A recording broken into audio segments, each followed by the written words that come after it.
चलिए पहले सब ठीक हो? जो ऐसा ना थोड़ा एनर्जेटिक रहिएगा, सुस्त मत रहिएगा, ठीक है ना? नहीं बोलेगा तो पाप लगेगा। फिर से पूछ रहा हूं अंतिम बार, सब ठीक हो? यस और नो? जोर से यस और नो। देखो पहले पाकिस्तान अपन कंप्लीट कर चुके हैं। पाकिस्तान जो बताया हूं, अगर वो नहीं पढ़ोगे तो बांग्लादेश मजा नहीं आएगा समझ में। इसीलिए पाकिस्तान थोड़ा सा बेसिकली जितना भी मैंने बताया उसके एक एक पॉइंट सब दिमाग में रखोगे तो काम आसान हो जाएगा। आज नया शुरुआत हो रहा है और वो है बांग्लादेश। देखो बांग्लादेश का शुरुआत हो चुका है 1971 में, क्योंकि पाकिस्तान का जो एरिया है, पहले समझना, अगर हम बार बार बोलते हैं कि इंडिया का अगर ये मैप है और इस मैप के अकॉर्डिंग इधर क्या होना चाहिए, अगर हम लोग बांटे तो इधर ईस्ट होना चाहिए, इधर वेस्ट होना चाहिए। लेकिन सर इधर साइड में है वेस्ट बंगाल, यानी कि वेस्ट बंगाल किधर है? ईस्ट की तरफ कि वेस्ट की तरफ? ईस्ट की तरफ। तो इसका घटना बहुत लोगों को पता होता है, छोटी सी चीज है, मैं बता देता हूं, बाकी काम जो है आसान, जिनको पता है पहले से, ठीक है? देखो चूंकि इंडिया का पहले वाला पूरा भाग ये जो था, जो आज बांग्लादेश है, ये सब को सब पूरा मिलाकर क्या था? बंगाल। क्या सुन पा रहे हो? तो अगर उस बंगाल को डिवाइड करोगे तो ये डिवाइड हमने किया तो इधर साइड क्या हुआ? ईस्ट, इधर साइड क्या हुआ? वेस्ट। यस और नो? जब 1947 में विभाजन हुआ तो विभाजन होने के बाद जो ईस्ट वाला पार्ट है ये पाकिस्तान के पास चला गया और जो वेस्ट वाला पार्ट है किसके पास रह गया? इंडिया के पास। तो वेस्ट बंगाल ईस्ट में इसलिए है क्योंकि पहले पूरा का पूरा बंगाल था।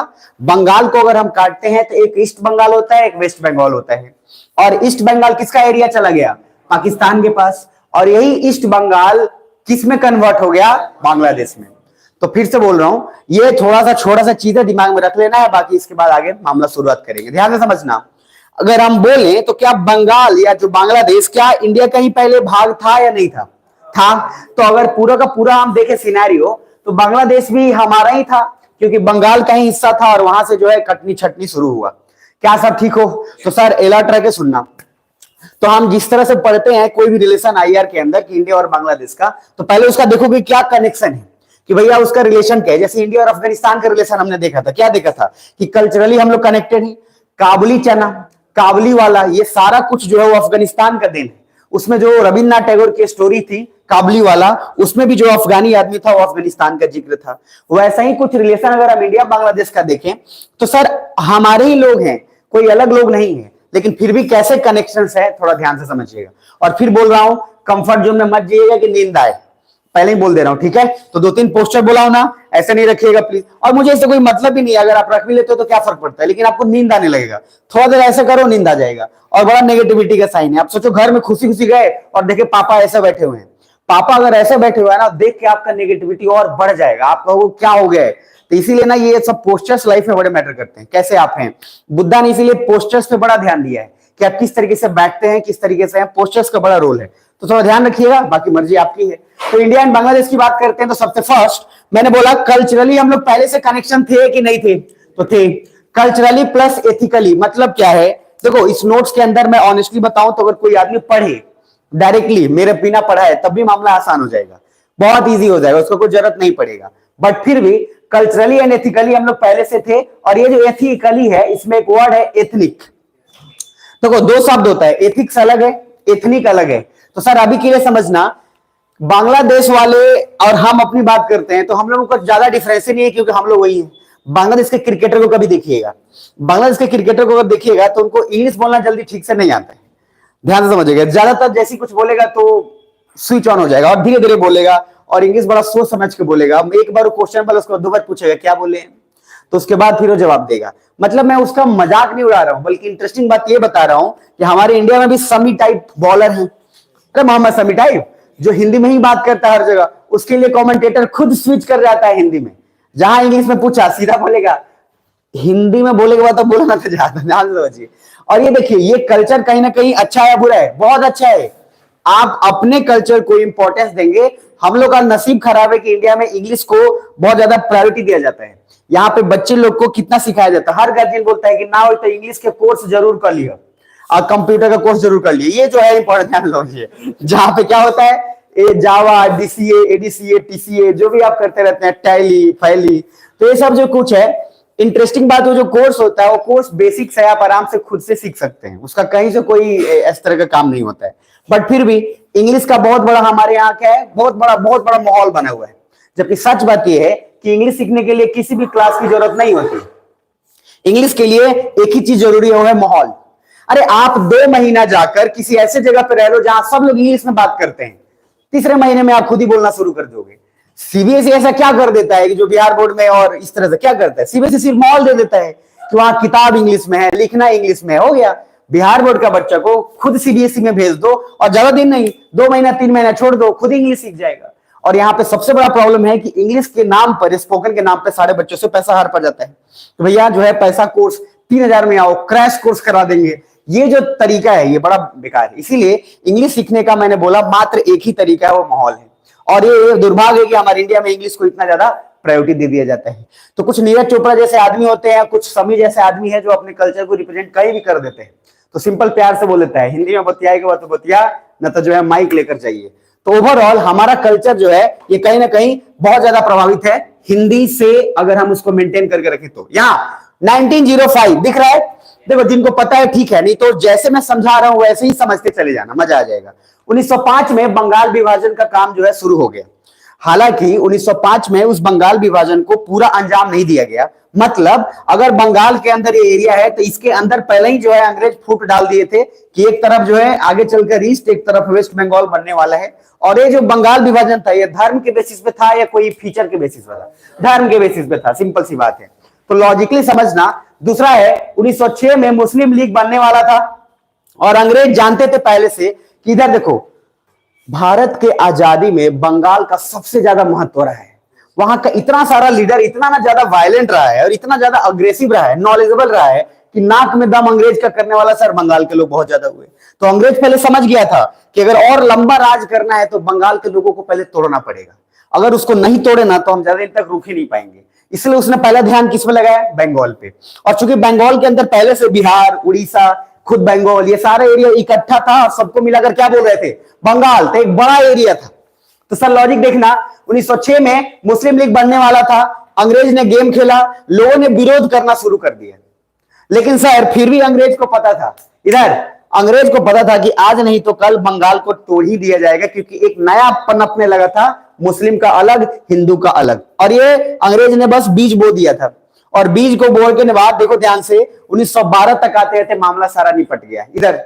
तो 1905 में विभाजन के बाद अगर हम बात बोले, इधर ईस्ट बंगाल को इसलिए रखा था, ईस्ट बंगाल समझ में आ रहा है कौन सा? यानी कि अभी के समय में क्या है वो? बांग्लादेश। ईस्ट बंगाल बांग्लादेश। अब देखो अंग्रेज का सबसे ज्यादा इंटरेस्ट कहीं था तो वो था इधर वाले स्टेट में, नॉर्थ ईस्ट में, जो सेवन सिस्टर वाला है, क्योंकि उसको इधर रिसोर्स बहुत मिल रहा था और वो जानता था कि हम इधर चाहें तो एक अलग दुनिया बसा सकते हैं जिससे हम आराम से सारा रूट कंट्रोल कर सकते हैं। ध्यान से समझना, क्योंकि नॉर्थ ईस्ट में जाना मतलब म्यांमार, चाइना, पूरा का पूरा ट्रेड रूट सारा कुछ उसके अंदर आ जाएगा। क्या समझ पा रहे हो? अगर मैप की बात करते हैं तो इंडिया का मैप तो बहुत दिन से नहीं देखे हो तो देख लो, थोड़ा ज्यादा इजी आ जाएगा। ये बहुत अच्छा किया है जिसने भी किया है। ध्यान से देखना, ये जो नॉर्थ ईस्ट वाला पार्ट है, अगर ये वाला पूरा कैप्चर हो गया अंग्रेज में तो सर यहां से आराम से देखो कितना सारा कंट्री को कंट्रोल कर सकता है। भूटान है, उधर आपका म्यांमार है, चाइना का पूरा एरिया है, तिब्बत का मैक्सिमम एरिया, ये आपको उसको पूरा का पूरा आपको वे ऑफ बंगाल का एरिया मिल गया। यानी कि पूरा रिसोर्स रिच एरिया है। ध्यान से समझना। अच्छा, अंग्रेज जानबूझ के आईएलपी लगाया। आईएलपी क्या है? तो आईएलपी है सिंपल इनर लाइन परमिट। अब देखो इनर लाइन परमिट का मतलब क्या है? इधर देखिए, कुछ लोगों का कहना है कि आईएलपी इसलिए लगाया गया क्या कि उस समय जनजाति लोग का अलग कल्चर था। ध्यान से समझना, देखो पहले के समय में जनजाति उतना बड़ा प्रॉब्लम था नहीं, अंग्रेज जानबूझ के लगाया आईएलपी। क्यों? ताकि और कोई बाहरी लोग नहीं आ पाए। ध्यान से समझना। लेकिन अभी के समय में अगर हम आईएलपी की बात करें तो किस लिए है? वो इसलिए है आईएलपी क्योंकि अभी हम ट्राइबल्स के लोगों को डिस्टर्ब करना नहीं चाहते। दोनों का मकसद अलग है। उस समय मकसद क्या था? बाहरी लोग बिना अंग्रेज के परमिशन से आ नहीं पाए।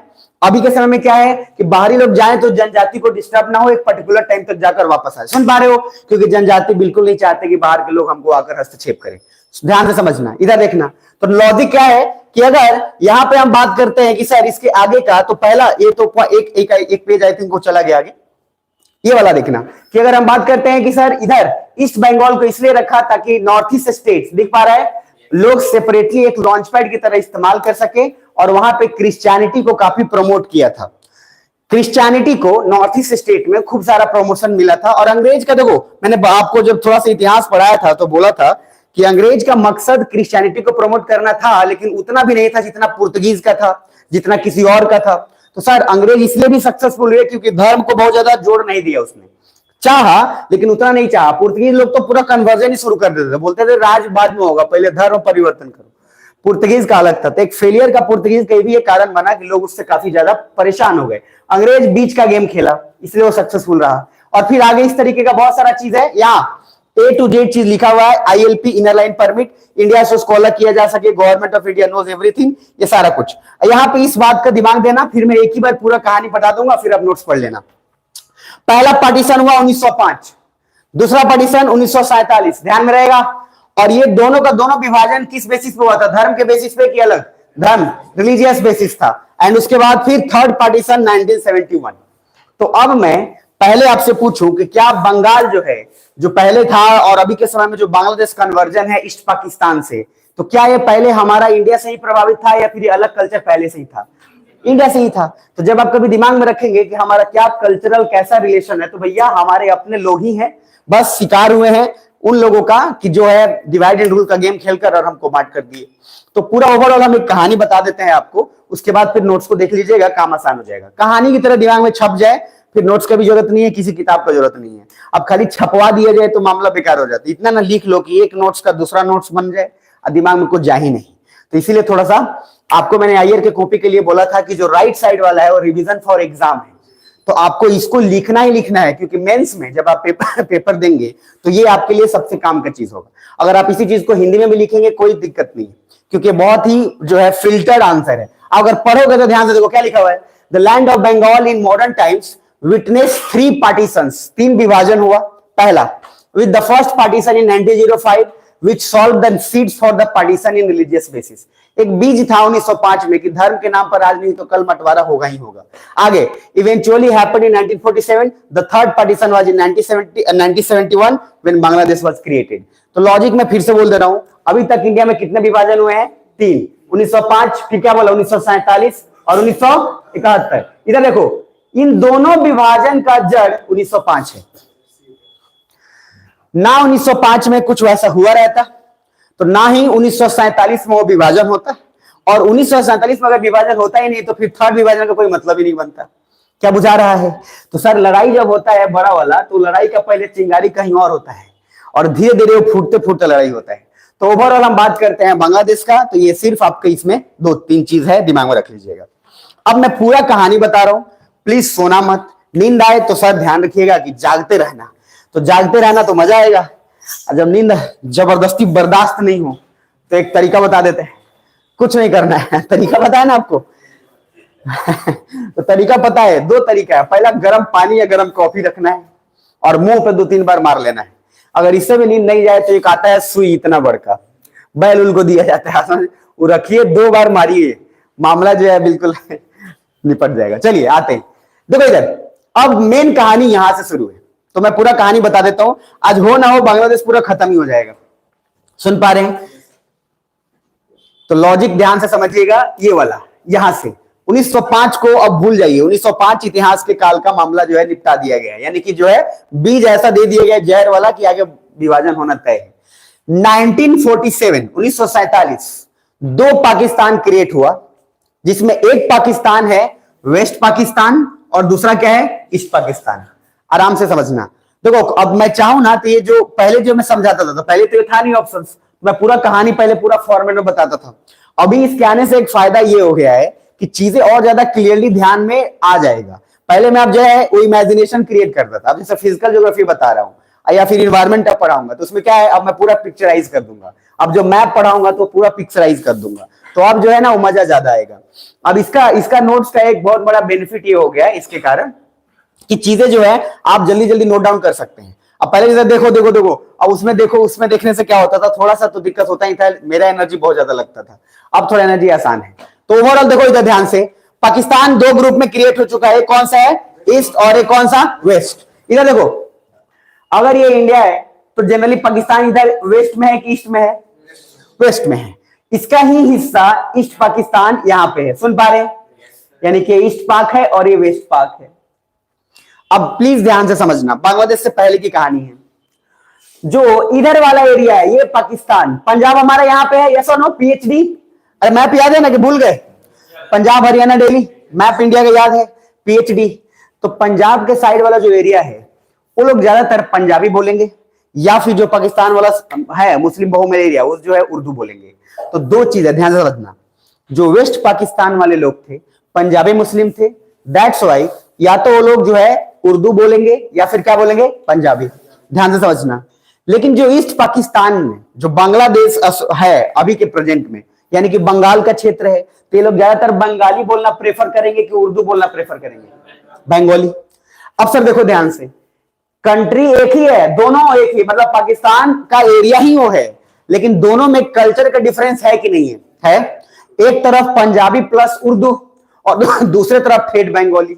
अब पंजाबी लोग पूरा प्योर बिजनेसमैन टाइप आदमी होते हैं, बंगाली लोग जो है ये लोग भी बिजनेस करता है, लेकिन बंगाली लोग का ध्यान थोड़ा एजुकेशन पे बहुत ज्यादा होता है।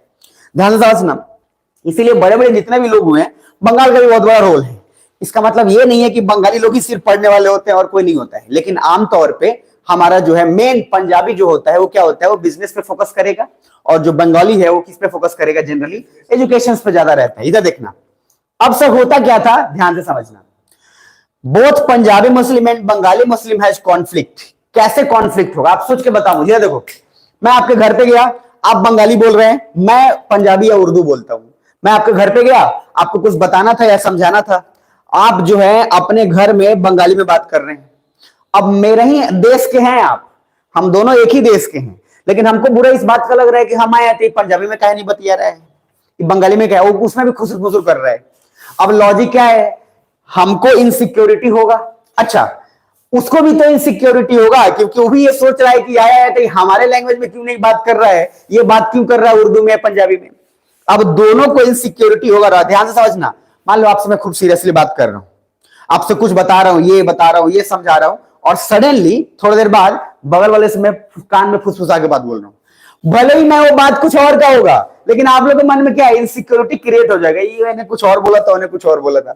ये जो चीजें है ना, जानबूझकर इलेक्शंस में किया जाता है। जैसे इलेक्शंस में पॉलिटिकल पार्टीज बैठी रहती है। अब जानबूझ के देखिएगा, हमेशा जब पॉलिटिकल पार्टी एक मंच पे बैठा रहेगा तो एक उड़ा ना जरूर दूसरे के कान में कुछ बोल रहा होगा, और वो फोटो आएगा न्यूज में। ध्यान से समझिएगा। ये जो होता है ये होता है साइकोलॉजिकल गेम। अब समझ पा रहे हैं? अब कुछ लोग क्या करते हैं, ये जैसे वो कान में देख रहा है, अब आधा से ज्यादा पॉलिटिकल आदमी जब वो फोटो को देखेगा तो लगेगा क्या बतियाता, जबकि अलायंस है। जबकि अलायंस है तो अलायंस में क्या होता है? वो इनसिक्योरिटी क्रिएट किया जाता है। इधर ध्यान से समझना। सेम इनसिक्योरिटी यहां पर इन लोगों को है, किस चीज को लेकर है? लैंग्वेज को लेकर। अब सब दोनों को क्रिएट हो चुका है। इधर ध्यान दें। देखो, अगर हम चाहें तो आपको इनसिक्योरिटी नहीं भी हो। कैसे? इधर देखिए, इंडिया में साउथ इंडियन लोग, भाई उनका भाषा अलग है। एक बार तमिल में गए, चावल खाना था, आप कुछ बोल ही नहीं पा रहे हैं। तमिल के लोकल गांव में आप चले जाएंगे तो सर लोकल जब एरिया में आप बस पे ट्रैवल करेंगे बहुत डिफिकल्ट हो जाएगा। आपको तब पता चलेगा कि अपने ही देश में हूं मैं, लेकिन कोई कुछ नहीं समझ पा रहा है। अब एक बच्चे को बस में, ध्यान से, वो लोग ट्रैवल कर रहे हैं, 6 घंटे का रास्ता है, मान लो चेन्नई के अंदर से गांव में जा रहे हैं, रियल है।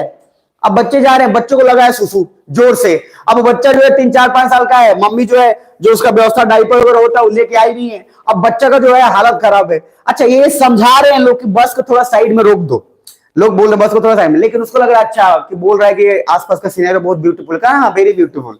अब वो सर बस रुक ही नहीं रहा है, अब वो जितना उसको बोल रहा है। बाद में क्या हुआ, क्योंकि अब का समय इजी है तो गूगल पे ट्रांसलेट किया गया। समझ में आ रहा है कि द बच्चा वांट्स टू पी, अब उसको कन्वर्ट किया गया तमिल में तब उसको सुनाया गया, अब वो जोर जोर से हंसने लगा, तब बाद में वो साइड में रुकवाया। तो सर वो तो अभी हुआ तो हो गया, गूगल का सहारा, ये तो बच्चा मर ही जाता हाथ। अब कितना देता है बेचारा, क्या ही करता। तो लॉजिक है कि अभी जो है वो आसान है, भाषा को क्या हुआ ट्रांसमिट करके सुना देना, लेकिन पहले जब गूगल ट्रांसलेटर नहीं था तो बहुत डिफिकल्ट था चीजों को कम्युनिकेट करना। क्या बुझा रहा है? अरे बुझाया कि नहीं बुझाया? ताकि ऐसा हो गया हाथ कुछ लगा नहीं, कोई भी भाव कम वक्त जगह नहीं। तो ये जो मामला है थोड़ा ध्यान में रखिएगा कि गूगल ट्रांसलेटर का है कि आज बहुत सारे ऐप्स ऐसे हैं जो भाषा को इजिली। अब देखो, इस समय भी कुछ लोग ये बोलते रहते हैं कि हिंदी और इंग्लिश, तो सर वो बेकार बात है, वो कोई लॉजिक ही नहीं है उस चीज का। इसलिए क्योंकि अगर आप इस नोट्स का इधर देखो, अब तो इतना व्यवस्था है, कुछ नहीं करना है, इसका फोटो खींचिए, कन्वर्जन अपने आप हिंदी में हो जाएगा, कुछ भी नहीं करना है। इनफैक्ट आप इसको सिंपल फोटो खाली स्कैन करिए और ये पूरा का पूरा मामला हिंदी में लिखा हुआ आ जाएगा आपके पास। तो अभी के समय में सिर्फ अगर कोई ये बोले कि हम नहीं बन पा रहे हैं क्योंकि हमारा भाषा माध्यम और भाषा हिंदी और इंग्लिश है, तो सर वो बस हारा हुआ इंसान है, वो कोशिश करना ही नहीं चाहता है, उससे कुछ नहीं होगा। तो अभी के समय में मीडियम बैरियर नहीं है क्योंकि सुविधाएं बहुत ज्यादा है। अभी सिर्फ ये है कि हाँ आपको थोड़ा सा हाथ पर मारना पड़े। क्या सुन पा रहे हैं? अब कोई ये बोले कि सर आके हमको इंग्लिश नहीं आता है, हम 20 साल से इंग्लिश नहीं पढ़े हैं, हम हिंदी में पढ़े हैं, तो सर हम आपको गारंटी बताते हैं वही आदमी उठकर चला जाए ऐसे जगह पे और जाकर 6 महीने खाली रहे जहां इंग्लिश बोला जाता है, वो खुद बोलना शुरू कर देगा। कुछ समझ में आ रहा है? वही आदमी है जिसने कभी ये बोला था कि इंग्लिश हम नहीं सीख पा रहे हैं। तो सर आपको कभी ऐसा मौका मिले तो सिंपल एक ही तरीका, या तो आसपास का माहौल वैसा बना लीजिए कि सब इंग्लिश में बात करें, नहीं तो उस माहौल में चले जाइए, सीख के आ जाइए, बात खत्म। एक आदमी ने सेम किया, टॉपर ने किया, वो किसी और ने नहीं किया, वो जहां गया वहां पे जाकर और 3 महीने के लिए रहा और 3 महीने के लिए रहकर सीख कर आराम से चला आया। तो लॉजिक यही है कि सर सीखने वाला चाहिए। अभी के समय में वाकई कोई बैरियर नहीं है। कोई बोलता है भाषा उसके लिए अगर बाधा बन रहा है तो झूठ बोल रहा है, वो बस अपना जो है फेलियर का जो है रास्ता निकाल रहा है, बाकी ऐसा है नहीं। तो ओवरऑल देखिए 2 पाकिस्तान क्रिएट हो गया। भाषा का मामला जो है दोनों का अलग है। अगर मैं चाहूं कि आपको इनसिक्योरिटी ना हो तो मेरा जिम्मेदारी क्या है? जैसे मैंने तमिल का एग्जांपल लिया, मैं बोलता हूं कि मैं भाई देखो ठीक है, इधर तुम्हारा तमिल भाषा है, हम थोड़ा सीख लेते हैं, थोड़ा तुम हिंदी सीख लो। अरे है ना, मामला आसान है, क्या दिक्कत है यार? इतना भाषा आदमी सीखता है, इतनी तरह तरह की बातें बोलता है, थोड़ा तुम मुझको तमिल सिखा दो, हम तुमको हिंदी सिखा देते हैं, मामला ठीक। और आइए जब बनिएगा तो सबसे बड़ा आपके लिए क्या है कि सर आपका जो रूममेट होगा, मैंने पहले भी बोला है, लवासना के अंदर जो रूममेट होगा, आप नॉर्थ इंडिया है तो आपका साउथ इंडिया के साथ रूममेट होगा। आप नॉर्थ ईस्ट स्टेट के साथ रहेंगे, अरुणाचल वाले के साथ, उधर चिंग पांग पोंग पोंग करेंगे, आपको समझना है। तो लॉजिक क्या है, वो आपके कल्चर को मिलाया जाता है। और एक आईएएस ऑफिसर पे सबसे ज्यादा जिम्मेदारी है कि कल्चर के बीच की तरह डिवीजन ना क्रिएट करे। इसीलिए एक आईएएस ऑफिसर जब ट्रेनिंग करता है तो उसको लगभग सभी भाषा का ज्ञान हो जाता है, ठीक ठाक लेवल पे, तो किसी भी भाषा में आपसे बात कर लेगा। अब उसमें जो आके कोई वहां पे बोले ना हम नहीं सीखेंगे, हम 25 साल से खाली हिंदी पढ़ के आए हैं, तो पता हो गया, तो उसके बाद मामला आपका निपट जाएगा। इसीलिए हमारा और आपका, इधर पाकिस्तान चाहता वेस्ट पाकिस्तान में ज्यादा लोग थे तो आराम से उनको कंट्रोल कर सकता था और उनको बोलता कि ठीक है भाई तू बंगाली में ही बोल, कोई दिक्कत नहीं है, हमको समझा किसी भी तरीके से, हम समझ सके तू समझ सके, काम हो जाए, हाँ या ना। लेकिन पाकिस्तान जानबूझ के उसको नीचा दिखाने की कोशिश कर रहा था। क्यों? क्योंकि उसको अभी भी लग रहा था कि ये इंडिया में, और वो बार बार उसको इनसिक्योर फील करा रहा था कि तू उर्दू में क्यों नहीं बोल रहा है, जबकि ये खुद चाहता तो बोल सकता था कि तू मुझे सिखा, मैं सीख जाऊंगा, यस और नो। लेकिन सर ये मामला जो है इतना आसान था नहीं। अब इस वजह से 2 चीजें हुई। सबसे पहला, वहां के बंगाली लोग काफी बेकार फील करने लगे। इधर देखो, भाषा से ज्यादा अगर मैं आपको वैल्यू दूं, मैंने वैल्यू दिया आपको, क्या वैल्यू दिया कि भाई देख पार्लियामेंट में तू भी आके बैठेगा, मैं भी बैठूंगा, तो हमको ना ठीक लगेगा। घर में लड़ाई क्यों होता है? क्योंकि एक आदमी दूसरे को रिस्पेक्ट नहीं देता है। हस्बैंड वाइफ में लड़ाई क्यों होता है? क्योंकि एक ही आदमी अपना बात थोपने पर लगा हुआ है। अगर वो उसकी बात का कदर करे, वो उसकी बात का कदर करे, तो मामला आसान है, कभी लड़ाई होगा ही नहीं। लेकिन होता क्या है, सिर्फ एक ही आदमी का चलेगा तो मामला हमेशा बेकार होगा। क्या बुझा रहा है? तो इधर हमने वेस्ट पाकिस्तान वाले उर्दू प्लस पंजाबी बोलते थे कि उनको बंगाली जो है बोलना पसंद नहीं है, इसलिए आप क्या बोलिए, उर्दू और पंजाबी। ध्यान से समझिए। तीसरी बात, वेस्ट पाकिस्तान के ऑफिसर जब ईस्ट पाकिस्तान में आते थे, क्या वेस्ट पाकिस्तान समझ पा रहे हो आप? यानी कि सर मेन कौन सा? पाकिस्तान। तो इंडिया का अगर ये रीजन है, यहां से आ रहा है कोई, यानी कि ये पाकिस्तान वाला क्षेत्र ईस्ट पाकिस्तान के पास आ रहा है, तो 2 चीजें हैं प्रॉब्लम। सबसे पहला क्या, इनका जो कल्चर है वो अलग है और इनका कल्चर जो है वो अलग। इनको अगर भाषा भी नहीं होता ना, या सिर्फ इतना बोल देते कि तू आके पार्लियामेंट में बैठ, कोई दिक्कत नहीं है। लेकिन इनको पार्लियामेंट में भी सर नहीं कुछ दिया जा रहा था, बिल्कुल जीरो, मतलब एकदम छाट ही दिया गया। तो नीचे जरा देखना, वेस्ट पाकिस्तान वाले आर्थिक मदद भी नहीं देते थे ईस्ट पाकिस्तान को। अब आप मुझे बताइए, जब किसी को आर्थिक मदद ही नहीं दीजिएगा, आप बताओ क्या ये ईस्ट पाकिस्तान वाले पाकिस्तान के थे या नहीं थे? भाई पाकिस्तान के ही थे, ऑफिशियली उन्हीं का एरिया था, तो उनकी जिम्मेदारी बनती थी कि वो दे। अब जैसे मोदी जी बोले कि बिहार को हम कुछ नहीं देंगे क्योंकि बिहार में हमारा सरकार या हमारी पार्टी नहीं है, बोल सकते हैं तो सर बिहार में सरकार जो है उनका नहीं है, तो बोलेंगे कि हम कोई फंड रिलीज ही नहीं करेंगे। तो एक समय के बाद बिहार के लोग में इनसिक्योरिटी क्रिएट हो जाएगा और लोग विद्रोह करना शुरू कर देंगे। फिर तो फाइनली क्या होगा, सेम चीज हुई होगा जिस तरह से पाकिस्तान में हुआ। अगर इसीलिए मैंने बोला कि हरियाणा और पंजाब क्यों इतना समृद्ध है, वो जानता है कि जो केंद्र में है उसी को सरकार बनाओ। अब बिहार के लोग है मां गधा टाइप, यहां पे उनको कोई मतलब नहीं, मतलब उनको जाति से, नाम जादव बानी तो जादव देव, हम हई बानी तो फलंग देव, हम चिल्ला बानी तो चिल्लंग देव, और इसलिए बिहार बर्बाद हो गया। आज तक बिहार में शायद एक बार हुआ था अभी कि केंद्र में जो सरकार था वही सरकार यहाँ पे गठबंधन में काम चल रहा है, वो भी नीतीश बाबू तोड़ दिए। कुछ बुझा रहा है? तो सर मामला जो है पलटू राम का क्या है? अब भाई पलटू राम है, पॉपुलर है, तो क्या ही करिएगा, इनका ना इधर का है ना इधर, ना घर ना घाट का। तो लॉजिक है कि अगर केंद्र में जो आदमी है वो अगर सबको बराबर रूप से अगर ट्रीट करे तो कभी भी कोई आदमी दुख नहीं होगा। दुखी कब होता है? जब घर का एक आदमी किसी दूसरे के साथ अलग व्यवहार कर रहा है, किसी तीसरे के साथ अलग व्यवहार कर रहा है, तो दूसरा आदमी जो है बदला लेने का सोचेगा। इसीलिए बड़ा भाई हमेशा खतरे के निशान पे होता है। बड़ा भाई जहां तनी इन्होंने हुआ, 3 भाई है, एक का पक्ष ज्यादा लिया, दूसरा भाई बांस लेके खड़ा है। ध्यान से समझिएगा। तो लॉजिक क्या है कि आपको बैलेंस रहना पड़ेगा, नियत साफ रहना पड़ेगा। पाकिस्तान ने ऐसा नहीं किया। इधर जब पाकिस्तान ने ऐसा नहीं किया तो उधर असेंबली में या कहीं पे भी सीट में भी बात होता था। इधर ऐसा देखो, कुछ रेशियो ऐसा है कि वेस्ट पाकिस्तान के लोग, मान लो टोटल सीट है 70 लोगों का, तो 70 में यहां तक की भी नहीं कि थोड़ा 50-50 हो, भाई 50-50 तो छोड़ ही दो, 70 में लगभग 60 से 65 सीट वेस्ट पाकिस्तान का है, 5 गो मात्र है ईस्ट पाकिस्तान का। इतना रेशियो का चेंज है, जबकि पॉपुलेशन ईस्ट पाकिस्तान का भी ठीक ठाक लेवल पे है, बराबर बराबर है। तो क्या ये भेदभाव है कि नहीं है? है। और इस भेदभाव को बर्दाश्त कैसे होगा? मैं आपको बोलूं, ध्यान समझ सर, वेस्ट पाकिस्तान और ईस्ट पाकिस्तान एक दूसरे से कनेक्ट कैसे होते? अब सुनिए ध्यान से, एरिया कभी भी कनेक्शंस का नहीं होता। मैंने आपको क्या पढ़ाया था? कॉलोनी पढ़ाया था। कॉलोनी, इधर देखो, क्योंकि मैप अगर आप पूरा वीडियो देखे होगे तो मैंने बोला था कि एक फ्रेंच गुयाना आप पढ़े थे, और फ्रेंच गुयाना किसका कंट्री है? वो फ्रेंच गुयाना पर कंट्रोल किसका है? फ्रांस का। तो फ्रांस तो कहीं और है, फ्रेंच गुयाना कहीं और है, अंग्रेज कहीं और का था, राज कहां पे था? इंडिया में।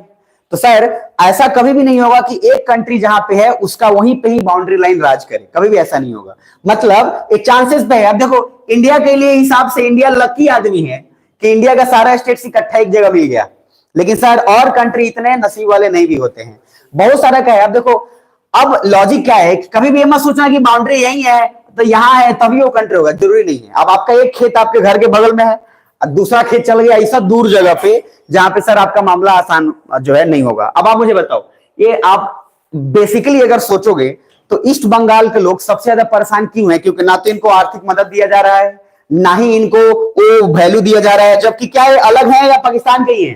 पाकिस्तान के ही है, वो एरिया उन्हीं के अंदर मिला है। तो इस सिचुएशंस में मुझे आप बताओ, कोई तीसरा आदमी फायदा उठाना चाहेगा कि नहीं उठाना चाहेगा? अगर आपके घर, अरे इनका छोड़ो, आप अपने घर में सोचो, 2-3 भाई में नहीं बनता है, बाहर का लोग मजे लेने के लिए तैयार है। और बाहर के लोग, मैंने बार बार बोला कि जब जब आपके बीच में लड़ाई हो और बाहर के लोग अगर सम्मिलित हो गए तो आपका घर बर्बाद होना तय है। इसलिए जब आपके घर में लड़ाई हो तो आपस में ही बैठ के सुलझाइए, नहीं तो दूसरे लोग आएंगे ना तो मजा जो है अलग लेवल का लेंगे।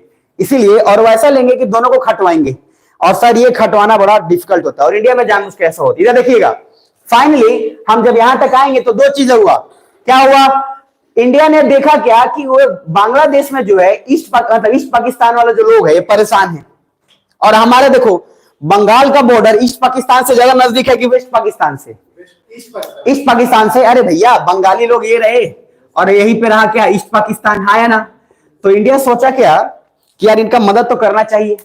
क्यों करना चाहिए? इधर क्योंकि ईस्ट पाकिस्तान के सारे लोग भाग भाग कर बंगाल में आने लगे। उनको लगा यार ना काम मिल रहा है, ना पैसा है, ना पाकिस्तान वाला वैल्यू दे रहा है। अब सर इतने ज्यादा लोग आ गए कि इंडिया के लिए सरदर्द बन रहा है, भाई हम भी कितने लोगों को खाना देंगे, और सर उसका जिम्मेदारी कितना लोग का लेंगे? ध्यान से समझना। तो हमारे लिए तो चीजें बहुत डिफिकल्ट हो रही थी, और बंगाली लोग अब कमाए तो कमाए कैसे? इन्होंने जूट का व्यापार शुरू किया। जूट समझते हैं ना? तो जूट का हिंदी कथी होता है? अरे जो बिहार में भी पहले सालों तक पटुआ की खेती नहीं होता है, जो आराम से भिगा कर निकाला जाता है, छिकारे हुए पटुआ जिससे बांधते हैं। तो सर जूट का बिजनेस नेक्स्ट लेवल पे था। अच्छा, आज से 10-15 सालों के पहले तक भी जूट का व्यापार बिहार में ठीक ठाक होता है, मतलब होता था भी, अभी भी कुछ एरियाज में होता है, लेकिन ये बहुत पॉपुलर था। आराम से इसका अगर देखेंगे तो हर किसी को दूरा पर पटुआ होता था। पहले तो शादी भी इस बेसिस पर होता है कि किसका कितना पटुआ निकला है, इसका भी एक अलग होता था, वो लोग सुखा देते थे, फिर इसमें से निकाला जाता था, फिर इसको सुखाया जाता था और बहुत नेक्स्ट लेवल का काम होता था। तो बंगाली लोग कौन सा बिजनेस करना शुरू कर दिए? जूट का। इधर देखिए, वेस्ट पाकिस्तान कोई भी रास नहीं आया, इस जूट बिजनेस को भी बंद करने के लिए उसने टैक्स बढ़ा दिया कि भाई अगर तुम यहां से कहीं और लेके जा रहे हो टैक्स देना पड़ेगा। मतलब सोचो ऐसा क्यों कर रहे हैं, अपना ही लोग, और अपना ही लोग अपने ही लोग को परेशान कर रहे हैं। मुझे बताओ भाई, अब कोई जीने का सहारा बचा नहीं। फिशिंग था, मछली माछ भात तो बहुत पॉपुलर है ही, फिशिंग पे भी जो है टैक्स बढ़ा दिया गया। अब सर ईस्ट पाकिस्तान वाले के पास कुछ ऑप्शन नहीं बचा। इंडिया भी तब तक बोला ना परेशान था, तो 1968 में रॉ बना दिया गया, और रॉ बना के सीधा बोला गया कि भैया पाकिस्तान को करो बर्बाद। और पाकिस्तान को बर्बाद करने के लिए एक सबसे बेहतरीन मौका है, कौन सा? वेस्ट पाकिस्तान की ईस्ट पाकिस्तान? ईस्ट पाकिस्तान। वहां के लोग खुश है नहीं, उनको आराम से सहमति में लो और सहमति में लेकर उनका हक दिलवाओ। याद रखना, हमने कभी भी नेगेटिव सेंस में उनका मदद नहीं किया, हमने तो मदद इसलिए किया कि इनको हक मिले जिसके हकदार हैं, बात खत्म है। और इस वजह से यहां पे अब आपको नया एक रास्ता देखने को मिलेगा जो सबसे ज्यादा चेंज होगा। इलेक्शंस होगा फाइनली, यहां ध्यान से देखना, इलेक्शंस होगा। कहां पे होगा? ईस्ट पाकिस्तान में या वेस्ट पाकिस्तान में? अरे पूरा मिलाकर होगा, पूरे कॉन्स्टिट्यूएंसी में। इधर अभी तक हम क्या पढ़े, फिर से रिपीट कर देना हूं, क्या आप लोग बोर हो रहे हैं या सुन रहे हैं? प्लीज कनेक्ट होना। पहला चीज, सबसे फर्स्ट, बांग्लादेश का रिलेशन अगर इंडिया से हम बोले तो क्या कल्चरली है या फिर बाद में हुआ? कल्चरली है, हमारे अपने लोग हैं। पार्टीशन उसका जिम्मेदार है, उसमें सबसे पहले कौन सा है? 1905। अब आगे उसके आएंगे तो दो चीज, 1947, 1971। वो इसलिए हुआ क्योंकि 1905 का बीज बोया गया था।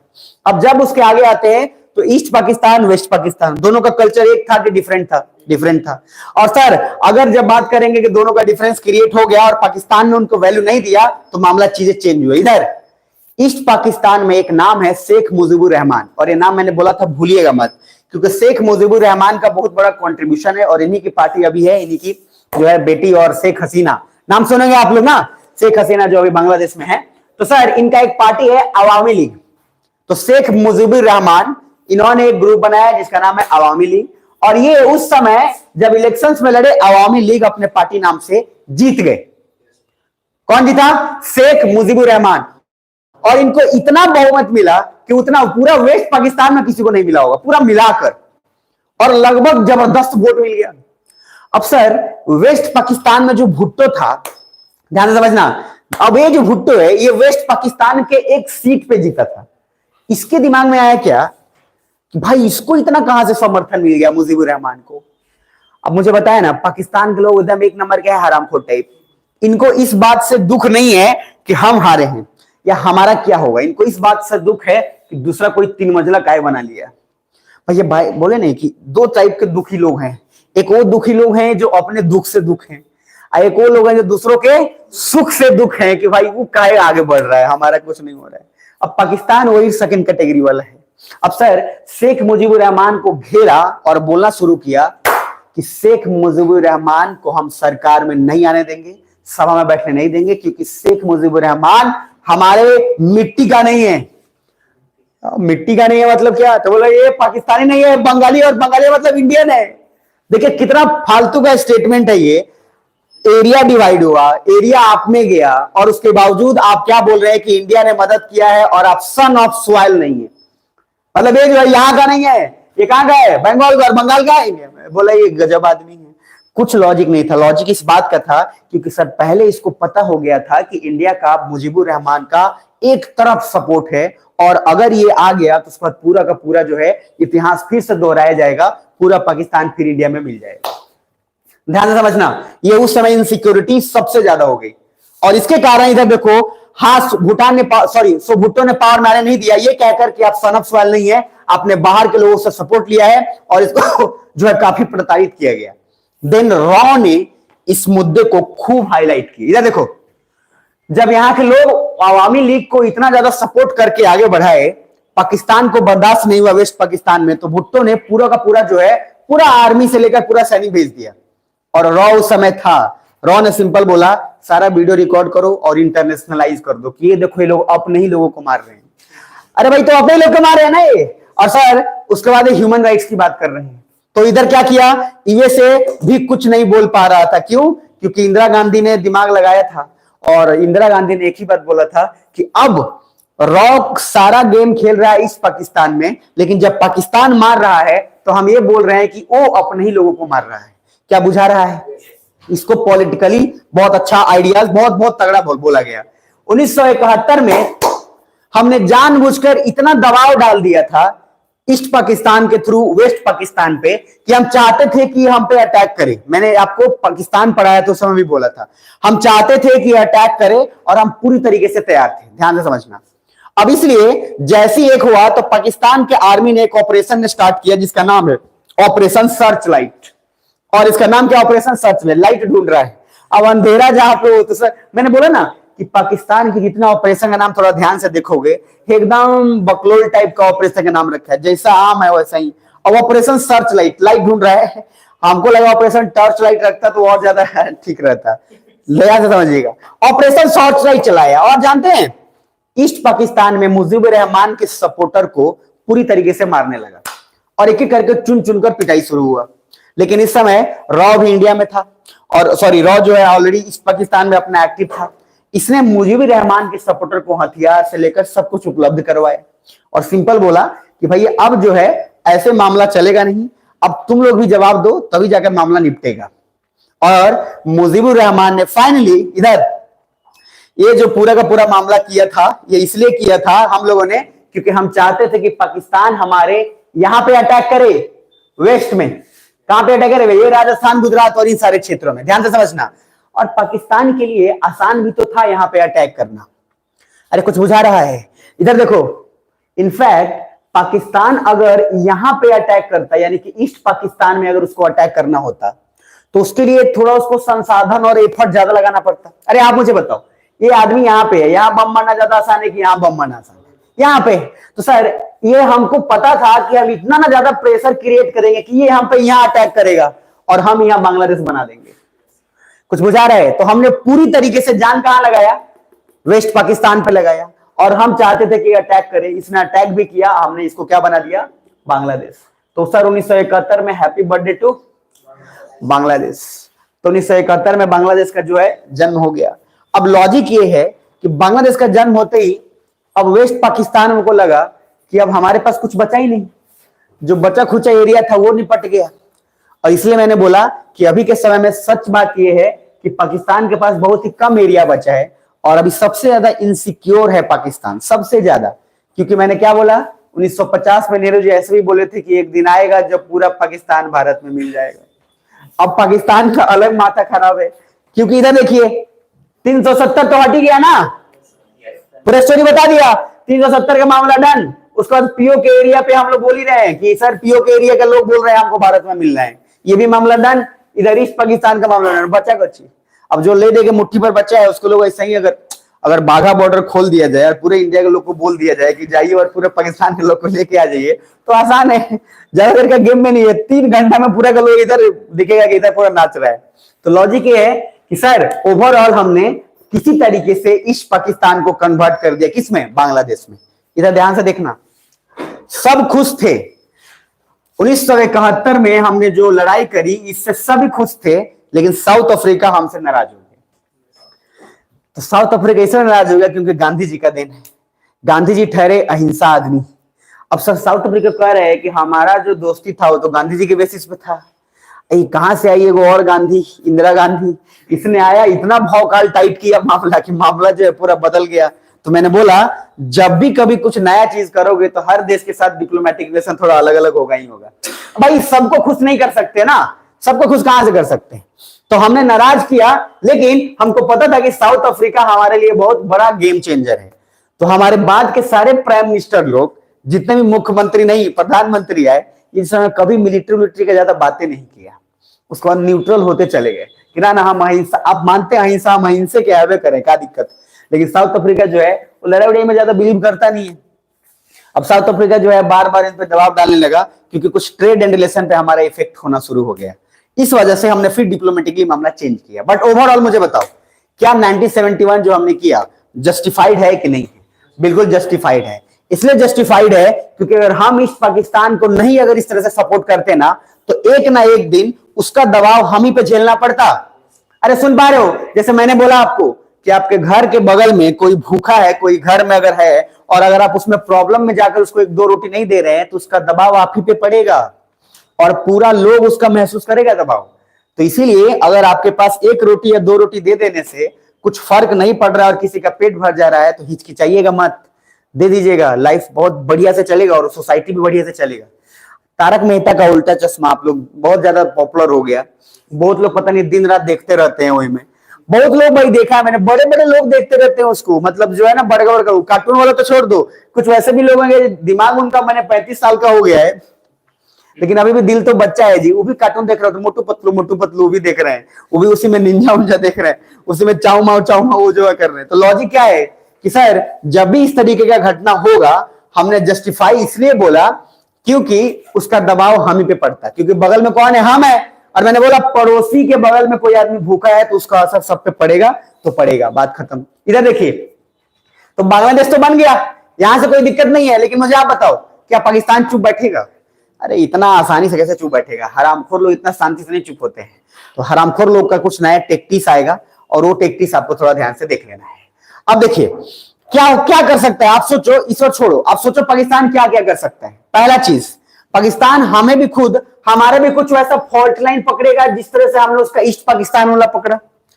अरे भाई हमने देखा कि ईस्ट पाकिस्तान को वैल्यू नहीं दिया जा रहा है, तो हमारे इंडिया में भी तो कुछ क्षेत्र ऐसे होंगे जहां वैल्यू नहीं दिया जा रहा होगा, कोई ना कोई क्षेत्र तो होगा। तो हमारे दो तीन क्षेत्र है जिसमें एक है नॉर्थ ईस्ट स्टेट वाला, मिजोरम और सारा वाला एरिया, क्या सुन पा रहे हो, और दूसरा एरिया साउथ में चले जाओ तो वहां पे थोड़ा सा वो लोग जो है मेन स्ट्रीम से बाहर थे, क्योंकि साउथ वाले क्या डिमांड करते हैं, हमारा भाषा अलग है, हमारा कल्चर अलग है, हमको भाई अलग देश बना दो। भाई अभी भी डिमांड होता है छोटा छोटा। दुनिया का मात्र एक ही देश इंडिया है जिसके कॉन्स्टिट्यूशन में लिखा हुआ है कि किसी के पास ये अधिकार नहीं है कि भारत से अलग नहीं हो सकता है। नहीं तो सर ममता बनर्जी का बात चले ना तो कल बना दे बंगाल अलग देश, ध्यान से समझिएगा, वो आमी बांग्ला छे कर करके पूरा का पूरा राजनीति करती है। इधर ध्यान देखिए, लेकिन सर बाहर मैंने क्या बोला, जब पॉलिटी पढ़ाऊंगा तभी वहां बोलूंगा। हमने पॉलिटी में जानबूझ के लिख दिया क्योंकि हमको डर था पहले कि एक न दिन ऐसा आएगा कि इतना कल्चर अलग अलग है कि सब डिमांड करेगा कि हमको अलग देश बना दीजिए। इसलिए हमने संविधान में लिख दिया पहले ही कि no state has a right to be secede from country India. किसी राज्य को यह हक ही नहीं है कि वो अलग देश का डिमांड करे। लो अब जैसे बोलेगा सीधा क्या है मामला, इसीलिए एक बार ममता बनर्जी ने गलती से बोल दिया था एक बार, और वो गलती का इतना खामियाजा भुगतना पड़ा उनको कि उसके बाद आज मतलब उसके बाद कभी भी जैसे बिलाई का मुंह दगा जाता है ना, अरे समझते हैं गर्म दूध से, तो गनुराम जो है इन्होंने बिलाई को जो है इतना ना गर्म दूध दे दिया कि उसका मुंह, उसके बाद दूध देखते देखते भागता था। ममता बनर्जी का हाल कुछ वैसा ही हुआ, और ममता बनर्जी उसके बाद कभी देश का डिमांड नहीं किया। तब उन्होंने सोचा कि फिर भी बात तो रखना पड़ेगा, तो उन्होंने बोला क्या कि सुप्रीम कोर्ट पूरे देश में होना चाहिए।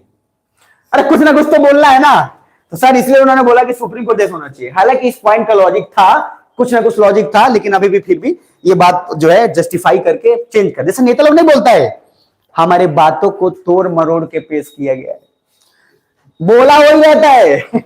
नीतीश जी ने कभी फालतू का स्टेटमेंट दे दिए थे संसद में, अब इतना ना फालतू का स्टेटमेंट दे दिए, और उसके बाद जब बवाल हुआ उसके बाद देखिए राजनीति हो रहा है हमारे बात पे, बोले कुछ और थे परोसा कुछ और। ये सब नेता करते हैं, समझ में आ रहा है, बोल के पब्लिसाइज कर देते हैं, मामला निपटा देते हैं। इधर अब जरा देखिए, इधर पाकिस्तान दो ही चीज कर सकता था, हमारे नॉर्थ ईस्ट स्टेट को बर्बाद करेगा। इधर ध्यान से देखना। अच्छा नॉर्थ ईस्ट स्टेट को क्यों?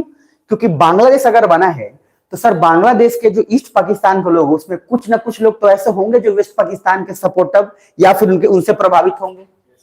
अरे आया ना, तो सर हम पाकिस्तान उनको इस्तेमाल करके और इंडिया में तहस नहस कर सकता है, बिल्कुल आसानी से कर सकता है। क्यों? क्योंकि असम के लोग भी अलग अलग डिमांड करते हैं कि हमको अलग देश बना दो, क्योंकि सर असम में भी अलग बोडो लैंड चलता है, उसका भी अलग डिमांड चलता है कि हमको अलग देश बना दो, हमको भारत के साथ नहीं रहना है। अब इस तरीके का कांड जब है तो जैसे हमने ईस्ट पाकिस्तान को पकड़ा था वैसे ही पाकिस्तान अब हमको पकड़ रहा है कि इसका नब्ज कहां है कि हम ढीला करें।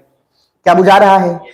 इसी वजह से सबसे बड़ा प्रॉब्लम क्रिएट हो गया था कि सर नॉर्थ ईस्ट स्टेट हमारे हाथ से चला जाता, क्योंकि चाइना और पाकिस्तान दोनों मिलके चिकन स्नेक, जो मुर्गे का गर्दन जिसको बोलते हैं, अब मुर्गे का गर्दन क्या है? तो यहां देखो भारत, देखो ये देखो, अगर देखो तो इंडिया पूरे एक तरह से ऐसा लगता है, ये वाला पार्ट यहां से देखोगे तो ये जो सबसे पतला वाला नली है, ध्यान से देखना, इसको जो चिकन स्नेक बोल रहे हैं, जिससे पूरा का पूरा अगर इसको काट दिया जाए तो पूरा नॉर्थ ईस्ट स्टेट क्या हो जाएगा, अलग हो जाएगा। ध्यान से समझना। तो लॉजिक क्या है, लॉजिक ये है कि चिकन स्नेक को पाकिस्तान टारगेट किया कि चिकन स्नेक एक बार निपटा दिए मामला आसान हो जाएगा। लेकिन सर बीजेपी का सरकार जब से आया 2014 में, बीजेपी समझ गया था कि पाकिस्तान अभी सबसे ज्यादा गेम खेल रहा है यहीं पे।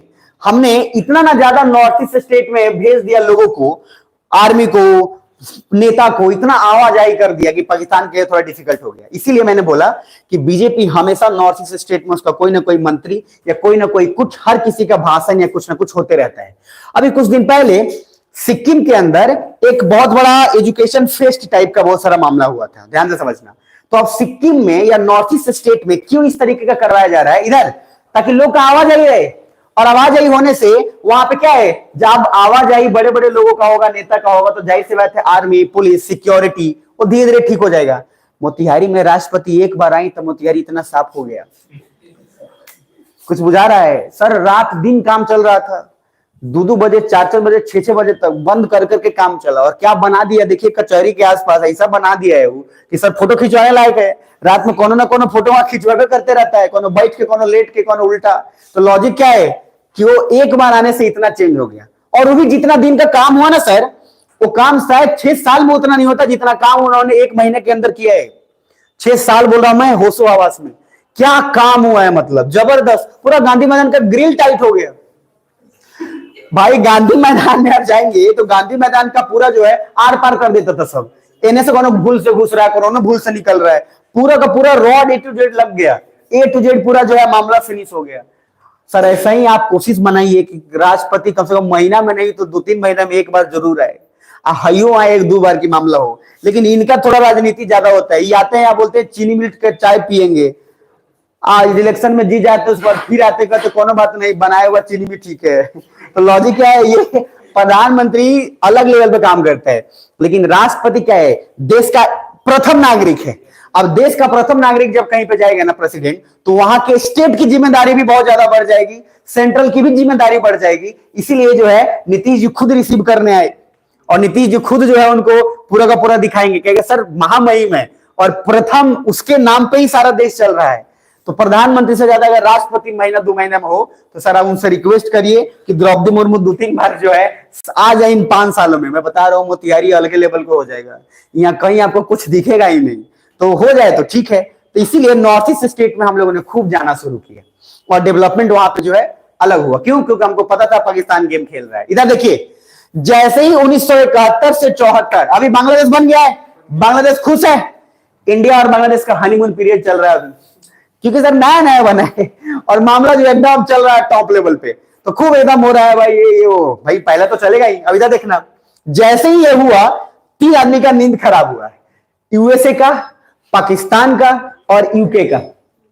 ये तीनों इसलिए परेशान था, ये हम लोग को कुछ पता भी नहीं चला, रातों रात बांग्लादेश बन गया। ध्यान से समझना। और जैसे ही रातों रात बांग्लादेश बना, बांग्लादेश को क्या सोचा गया कि परेशान किया जाए, और बांग्लादेश को परेशान करने का मात्र एक तरीका था, शेख मुजीबुर रहमान को टारगेट किया जाए। क्योंकि शेख मुजीबुर रहमान ये जानबूझकर बिल्कुल पूरी तरीके से वन साइडेड इंडिया के साथ सपोर्ट ले रहे थे। क्या सुन पा रहे हो? अच्छा, शेख मुजीबुर रहमान कोई ऐसा आदमी नहीं था कि वो धर्म विरोधी और कुछ हो। शेख मुजीबुर रहमान का खासियत था कि ये सेकुलर था, ये कोई भी धर्म पर राजनीति करता था। लेकिन फिर भी क्या हुआ, इधर पाकिस्तान क्या कर सकता था, सोचा क्या, शेख मुजीबुर रहमान के अगेंस्ट में पार्टी बनाया जाए। और एक पार्टी बना BNP, बांग्लादेश नेशनलिस्ट पार्टी। और इधर पार्टी पहले से कौन सा था, अवामी लीग। तो अवामी लीग तो पहले से था, और अब क्या नया पार्टी बन गया, BNP, बांग्लादेश नेशनलिस्ट पार्टी। और इसके बनाने के पीछे हाथ किसका है, पाकिस्तान का। और इसके जो अभी के प्रेजेंट में है खालिदा जिया मेन लीडर है, पूरा राक्षस सर, प्योर राक्षस। अगर आपको देखना है तो खालिदा जिया जो प्योर राक्षस, पूरा का पूरा एक बार में इतने सारे सपोर्टर जो शेख मुजीबुर कटवा के और ट्रक पे लदवा के भिजवा दिया। ये मैं ऑफिशियल ऑन कैमरा बोल रहा हूं, ये कभी आपको लिखिएगा मत जाके वहां, क्योंकि बहुत सारी चीज होती है। मोदी के आने से पहले भी एक बहुत सारा चीज चला जाता था कि मोदी के राज में एक बार मुसलमानों ने जो है, ये आम आदमी का स्टेटमेंट है, मैं पहले बता दूं, कॉमन मैन कुछ भी बोलता है कि एक बार मुसलमानों लोगों ने हिंदू को मार दिया तो मोदी ने ट्रक भर के पूरे को कटवा के और भिजवा दिया। ये जो है, ये आम आदमी ना कुछ भी करता है, क्योंकि आम आदमी को इसके अलावा कोई काम ही नहीं है, बस वो खैनी बनाते रहेगा उसमें बोलता बुझा तो हो जाएगा, बस वो ये, उसको और कुछ मतलब है नहीं रहता है। आम आदमी अपना अलग दुनिया में खेलता है, इसलिए तो आम आदमी है। इधर देखिए, तो सर एक नया पार्टी बना जिसका नाम क्या था, बांग्लादेश नेशनलिस्ट पार्टी। अच्छा, ये वही लोग हैं जो जमाते इस्लामी ग्रुप के थे। मतलब एक तरीके से जमाते इस्लामी का एक नया ब्रांच खुल गया कहां, बांग्लादेश में। और यहां पे इसका मात्र एक ही काम था, शेख मुजीबुर रहमान को अपोजिशंस करके टारगेट करना। और इधर देखो, अब अवामी लीग के प्रेजेंट में जो है प्रधानमंत्री है शेख हसीना, और शेख हसीना सेकुलर है और प्रो इंडिया है। प्रो इंडिया मतलब क्या, इंडिया के सपोर्ट में। और इधर बीएनपी जो है ये है pro Pakistan, pro China, Islamist जो है सपोर्ट करती हैं, और जमाते इस्लामी का एक बहुत बड़ा एजेंडा लेके घूमती हैं। इसीलिए अगर बांग्लादेश में पार्टी अगर जब आए, ध्यान से समझना, ये समझने का तरीका होता है। अगर बांग्लादेश नेशनलिस्ट पार्टी सरकार में आ जाए तो समझ लेना इंडिया के लिए थोड़ा सा तो दिक्कत होगा। और अगर शेख हसीना यानी कि अवामी लीग वहां पे जीती हुई है तो समझ लेना इंडिया के लिए चीजें आसान है। इसीलिए कोरोना जब खत्म हुआ तो सबसे पहले नरेंद्र मोदी जो है कहां गए थे पता है, बांग्लादेश। कोरोना के खत्म होते ही पहले पहुंचे बांग्लादेश, कुछ बुझा रहा है, और शेख हसीना से मिलके आए। और सर शेख हसीना की बेस्ट फ्रेंड है कौन, ममता बनर्जी। दोनों का कॉलेज ए टू जेड सारा कुछ सेम है। अब लॉजिक क्या है, उस समय इलेक्शन होने वाला था बंगाल में, और बंगाल में इलेक्शन होते इसीलिए मोदी जी गए थे, लेकिन मोदी जी का कुछ चला नहीं। ममता बनर्जी ऐसा ना हार हराई उनको कि उसके बाद जो है मोदी जी जो है मतलब बंगाल से भागे ही गए एक तरीके से। तो इसलिए नहीं बोला कि चर्चा बाद में होता है, क्या होता है चर्चा, ये बहुत बार बोला भी हूं कि सब लोग बोलता है कि मोदी जी, उधर ममता बनर्जी खुश थी, मोदी जी को 2-3 सीटें मिला है, वो भी ना के बराबर। तो इसलिए बोला गया कि इतना भी गुमान मत करिए सनम, ममता बनर्जी को बोला जा रहा है कि आपके ज्यादा मतलब आपसे जीत के ज्यादा चर्चे हमारी हार के हैं। तो सर सच बात है, ये कोई नहीं बोल रहा था कि ममता बनर्जी जीत गई, सब बोला था मोदी हार गया, सब यही बात बोल रहा था। कोई अब समझ रहे, कॉन्टेक्स्ट समझ रहे हैं, तो जीत से ज्यादा चर्चा किस चीज का हो गया, हार का हो गया। और इसीलिए आपको जो है यहां समझना है कि खालिदा जिया अभी बहुत ही कंटेंडर है ओरिजिनल, जो खालिदा जिया इस बात पे पूरा जोर दे रही है कि हम किसी तरह से सरकार में आ जाए। खालिदा जिया ने शेख हसीना को बहुत तरीके से घेरा। एक पुल का निर्माण चल रहा था जो लगभग एशिया का ठीक ठाक बड़ा पुल था, और इन्होंने मास्टर स्ट्रोक खेल दिया इलेक्शंस के जस्ट थोड़ा पहले। मास्टर स्ट्रोक ये खेला कि उसका उद्घाटन कर दिया। वो बहुत सालों से काम चल रहा था और ये घेर उसी मुद्दे पे रही थी, लेकिन उनका प्लान था जैसे आएगा, अरे इलेक्शंस के समय नहीं देखते हैं खूब सारा आता है, अभी नीतीश जी भी खूब सारा दे रहे हैं, बंडल डबंडल, बहुत सारा अभी ऑफर मिलेगा। इलेक्शन में तो ऑफर मिलबे करता है, फिर इलेक्शन में ऑफर मिलेगा, जीत जाएंगे, उसके बाद फिर 5 साल सरकार खून चूसेगा फिर 5 साल से थोड़ा पहले क्या देगा, ऑफर देगा। तो लॉजिक है कि इनका नाम जरूर याद रखिएगा, खालिदा जिया भूलिएगा मत, और इधर शेख हसीना का नाम तो आप नहीं भूलेंगे बट फिर भी भूलिएगा मत। तो 2 पार्टी बांग्लादेश में एक्टिव है, कौन कौन, पहला नाम अवामी लीग और दूसरा बांग्लादेश नेशनलिस्ट पार्टी। इन दोनों में इंडिया के लिए सपोर्टर का काम कौन करेगा, अवामी लीग, ये थोड़ा दिमाग में रखिएगा। और एक खुल्लम खुल्ला है यहाँ पे, जैसे कोई ऐसा नहीं है कि छुपा के जो है कोई दिक्कत है। तो ओवरऑल हम बात करते हैं अभी तक तो क्या हो चुका है, अभी तक ध्यान से समझिए। इंडिया का रिलेशन बंगाल से, बंगाल 2 पार्ट में हो चुका है, ध्यान से समझिएगा। West Bengal, east Bengal, east Bengal किसमें चला गया, पाकिस्तान में, यानी कि ईस्ट पाकिस्तान जो है, ध्यान से समझिएगा क्या चेंज हो गया, बांग्लादेश में। और हमने उसके बाद जब बांग्लादेश को मदद करके ऑपरेशन सर्चलाइट किसने चलाया था, पाकिस्तान ने, हमने करारा जवाब देते हुए ईस्ट पाकिस्तान को बांग्लादेश में कन्वर्ट कर दिया। उसके बाद पाकिस्तान ने उसका बदला लेने के लिए एक पार्टी बनाया, और उस पार्टी का नाम क्या है, बांग्लादेश नेशनलिस्ट पार्टी, जो कि आवामी लीग के अपोजिट है।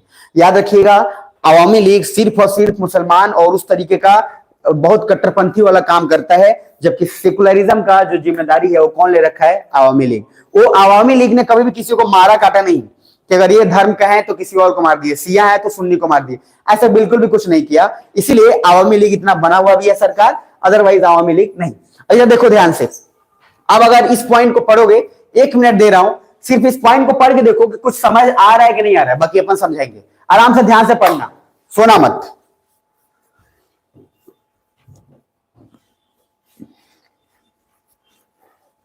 समझ के देखना, बहुत आसान शब्दों में लिखा हुआ है, ऐसा नोट्स आपको मिलने वाला नहीं है।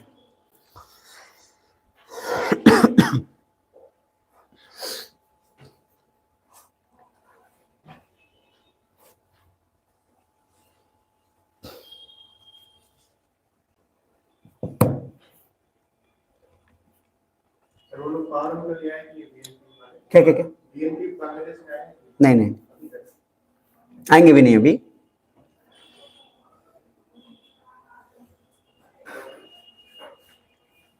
पढ़े, ध्यान से समझिए, इधर वाला पढ़िएगा, इसमें कुछ कुछ नए टर्म्स आएंगे, इसका जिक्र पॉलिटी में भी खूब है, क्योंकि पॉलिटिकल साइंस में जब हम पढ़ेंगे राजनीति शास्त्र जो है, तो उसमें बहुत इंपॉर्टेंट है, वहां पे इसका एक अलग से चलता ही है कि इतना 111 लिया दिया, वहां पे भी बहुत सारा जिक्र चलेगा, अभी के लिए आप देख लो।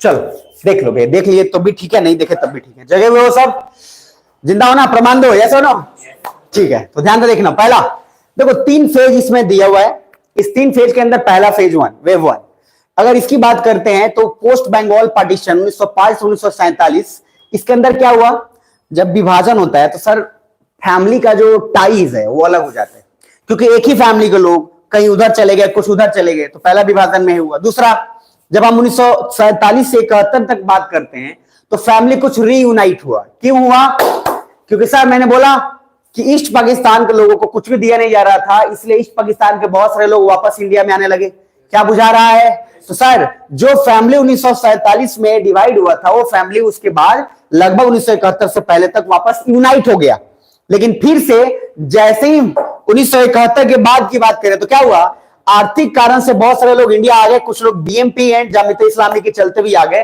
क्योंकि सर वहां पे बंगाली को मारने लगा गया, इसके कारण बहुत लोग इंडिया में आ गए। इधर देखिएगा, इंडिया में इलीगली तारों के नीचे से बहुत लोग आ गए, तारों के नीचे जानते हैं ना, इलीगली आ गए, बस जैसे भी आ गए, बजरंगी भाईजान की टाइप, सर वो नीचे से आ गए, अब तार का है कुछ पता नहीं है, उसमें अच्छा चीज दिखाया है, खैर इलीगली बहुत लोग आ गए। अब बांग्लादेश में, इधर देखिए, बांग्लादेश से अगर कोई आदमी चलता है, मैप पे देखना, तो सबसे पहले कहां कहां वो बहुत जल्दी आ सकता है, इमेजिन करो, तो ये बांग्लादेश रहा।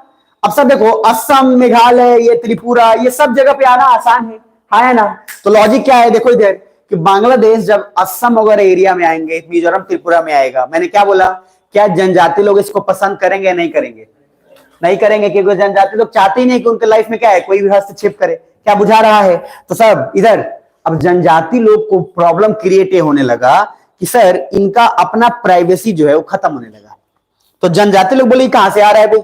और दूसरी बात, इधर इंडिया के लिए भी नाक में दम इसलिए हो गया कि अब ये लोग आकर इस तरीके से बस गए थे कि पता ही नहीं चल रहा था कि ये बंगाल से आए हैं कि बांग्लादेश से आए हैं, अरे तो अपने ही लोग थे, तो इनका तो कुछ ऐसा था नहीं कि अगर चाइनीज होते तो देख के हुलिया से पता चल जाता कि कैसा है नहीं है, लेकिन ये तो अपने ही लोग थे, और सर ये लोग मिलना शुरू कर दिए। एक डेटा के हिसाब से बताया जाता है कि सर असम के अंदर इसलिए भी बहुत सारे लोग आए क्योंकि पाकिस्तान से प्रभावित थे और इनका काम था टेररिज्म और कुछ नहीं। और मैंने पहले भी बोला है कि पाकिस्तान सिर्फ टारगेट किस लिए कर रहा था कि नॉर्थ ईस्ट स्टेट में जो है आतंकवाद फैले, और ये कहीं ना कहीं हमारे लिए सिरदर्द बन गया था। क्या बुझा रहा है, और देखिए इधर हमारे अपने लोग भी प्रभावित हो रहे हैं, क्योंकि सर अलग अलग ग्रुप बनना क्रिएट हो गया, एनईएफए हो गया, नेफा क्रिएट होने लगा, फिर कुछ होने लगा कि सर हम जो है इस तरीके का बर्दाश्त नहीं करेंगे, इंडिया इस पर कुछ नहीं कर रहा है, इसलिए लोग डिमांड करने लगे कि हमको अलग कंट्री चाहिए।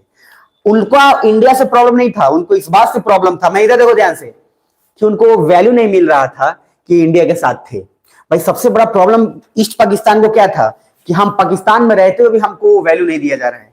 आप अगर मेरे टीम में आ गए और आप मेरी टीम में आ गए और मैं आपको वैल्यू ही नहीं दे रहा हूं, तो फिर जाहिर सी बात है आप चाहेंगे कि गुजरात से मुंबई में चले जाएं, अरे हाँ है ना।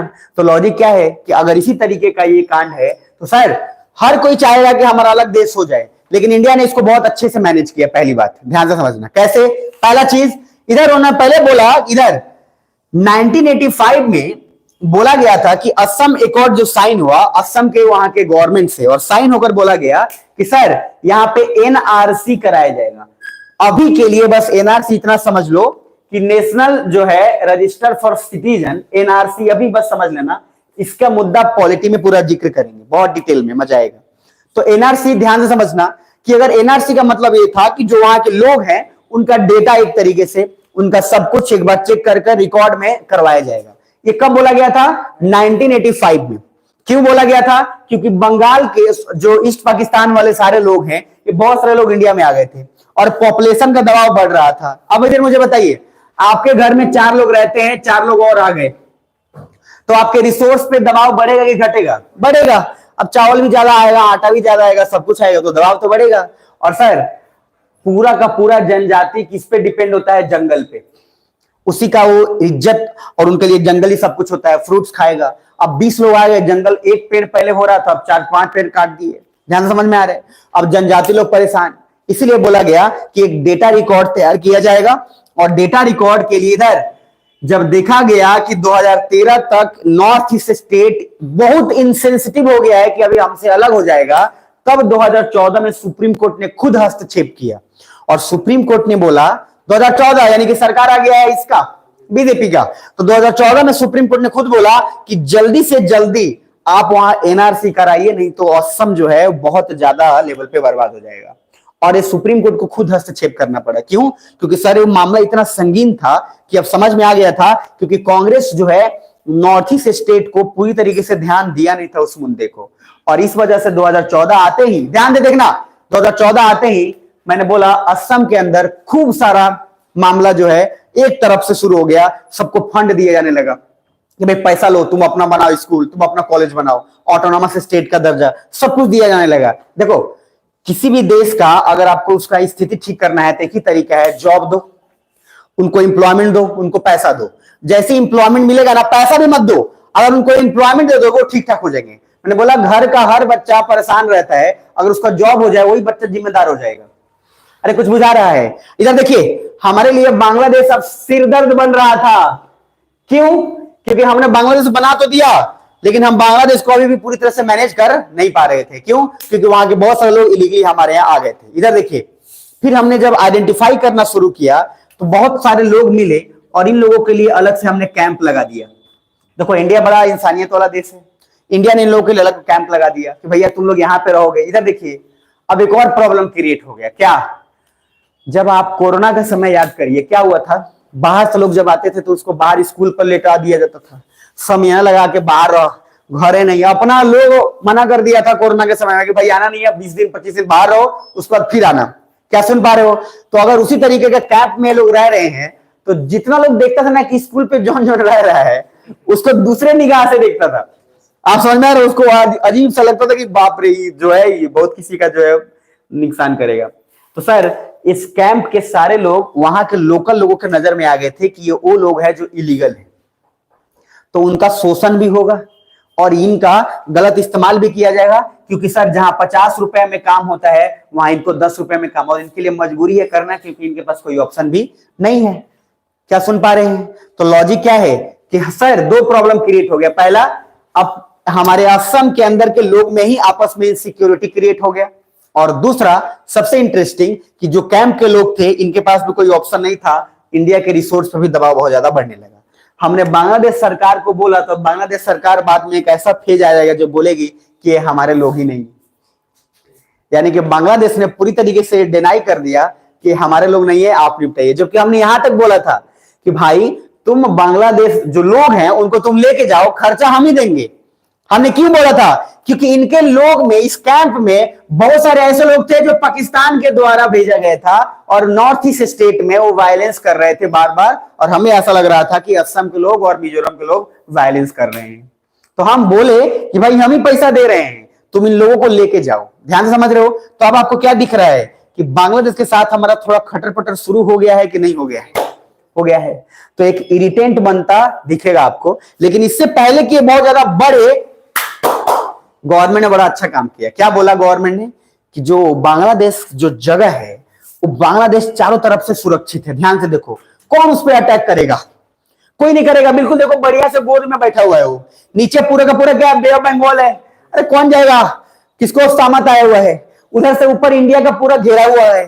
तो बांग्लादेश की आर्मी, ध्यान से समझना, क्या बांग्लादेश के आर्मी को किसी से खतरा है क्या? नहीं। यानी कि बांग्लादेश के आर्मी को कोई काम ही नहीं है।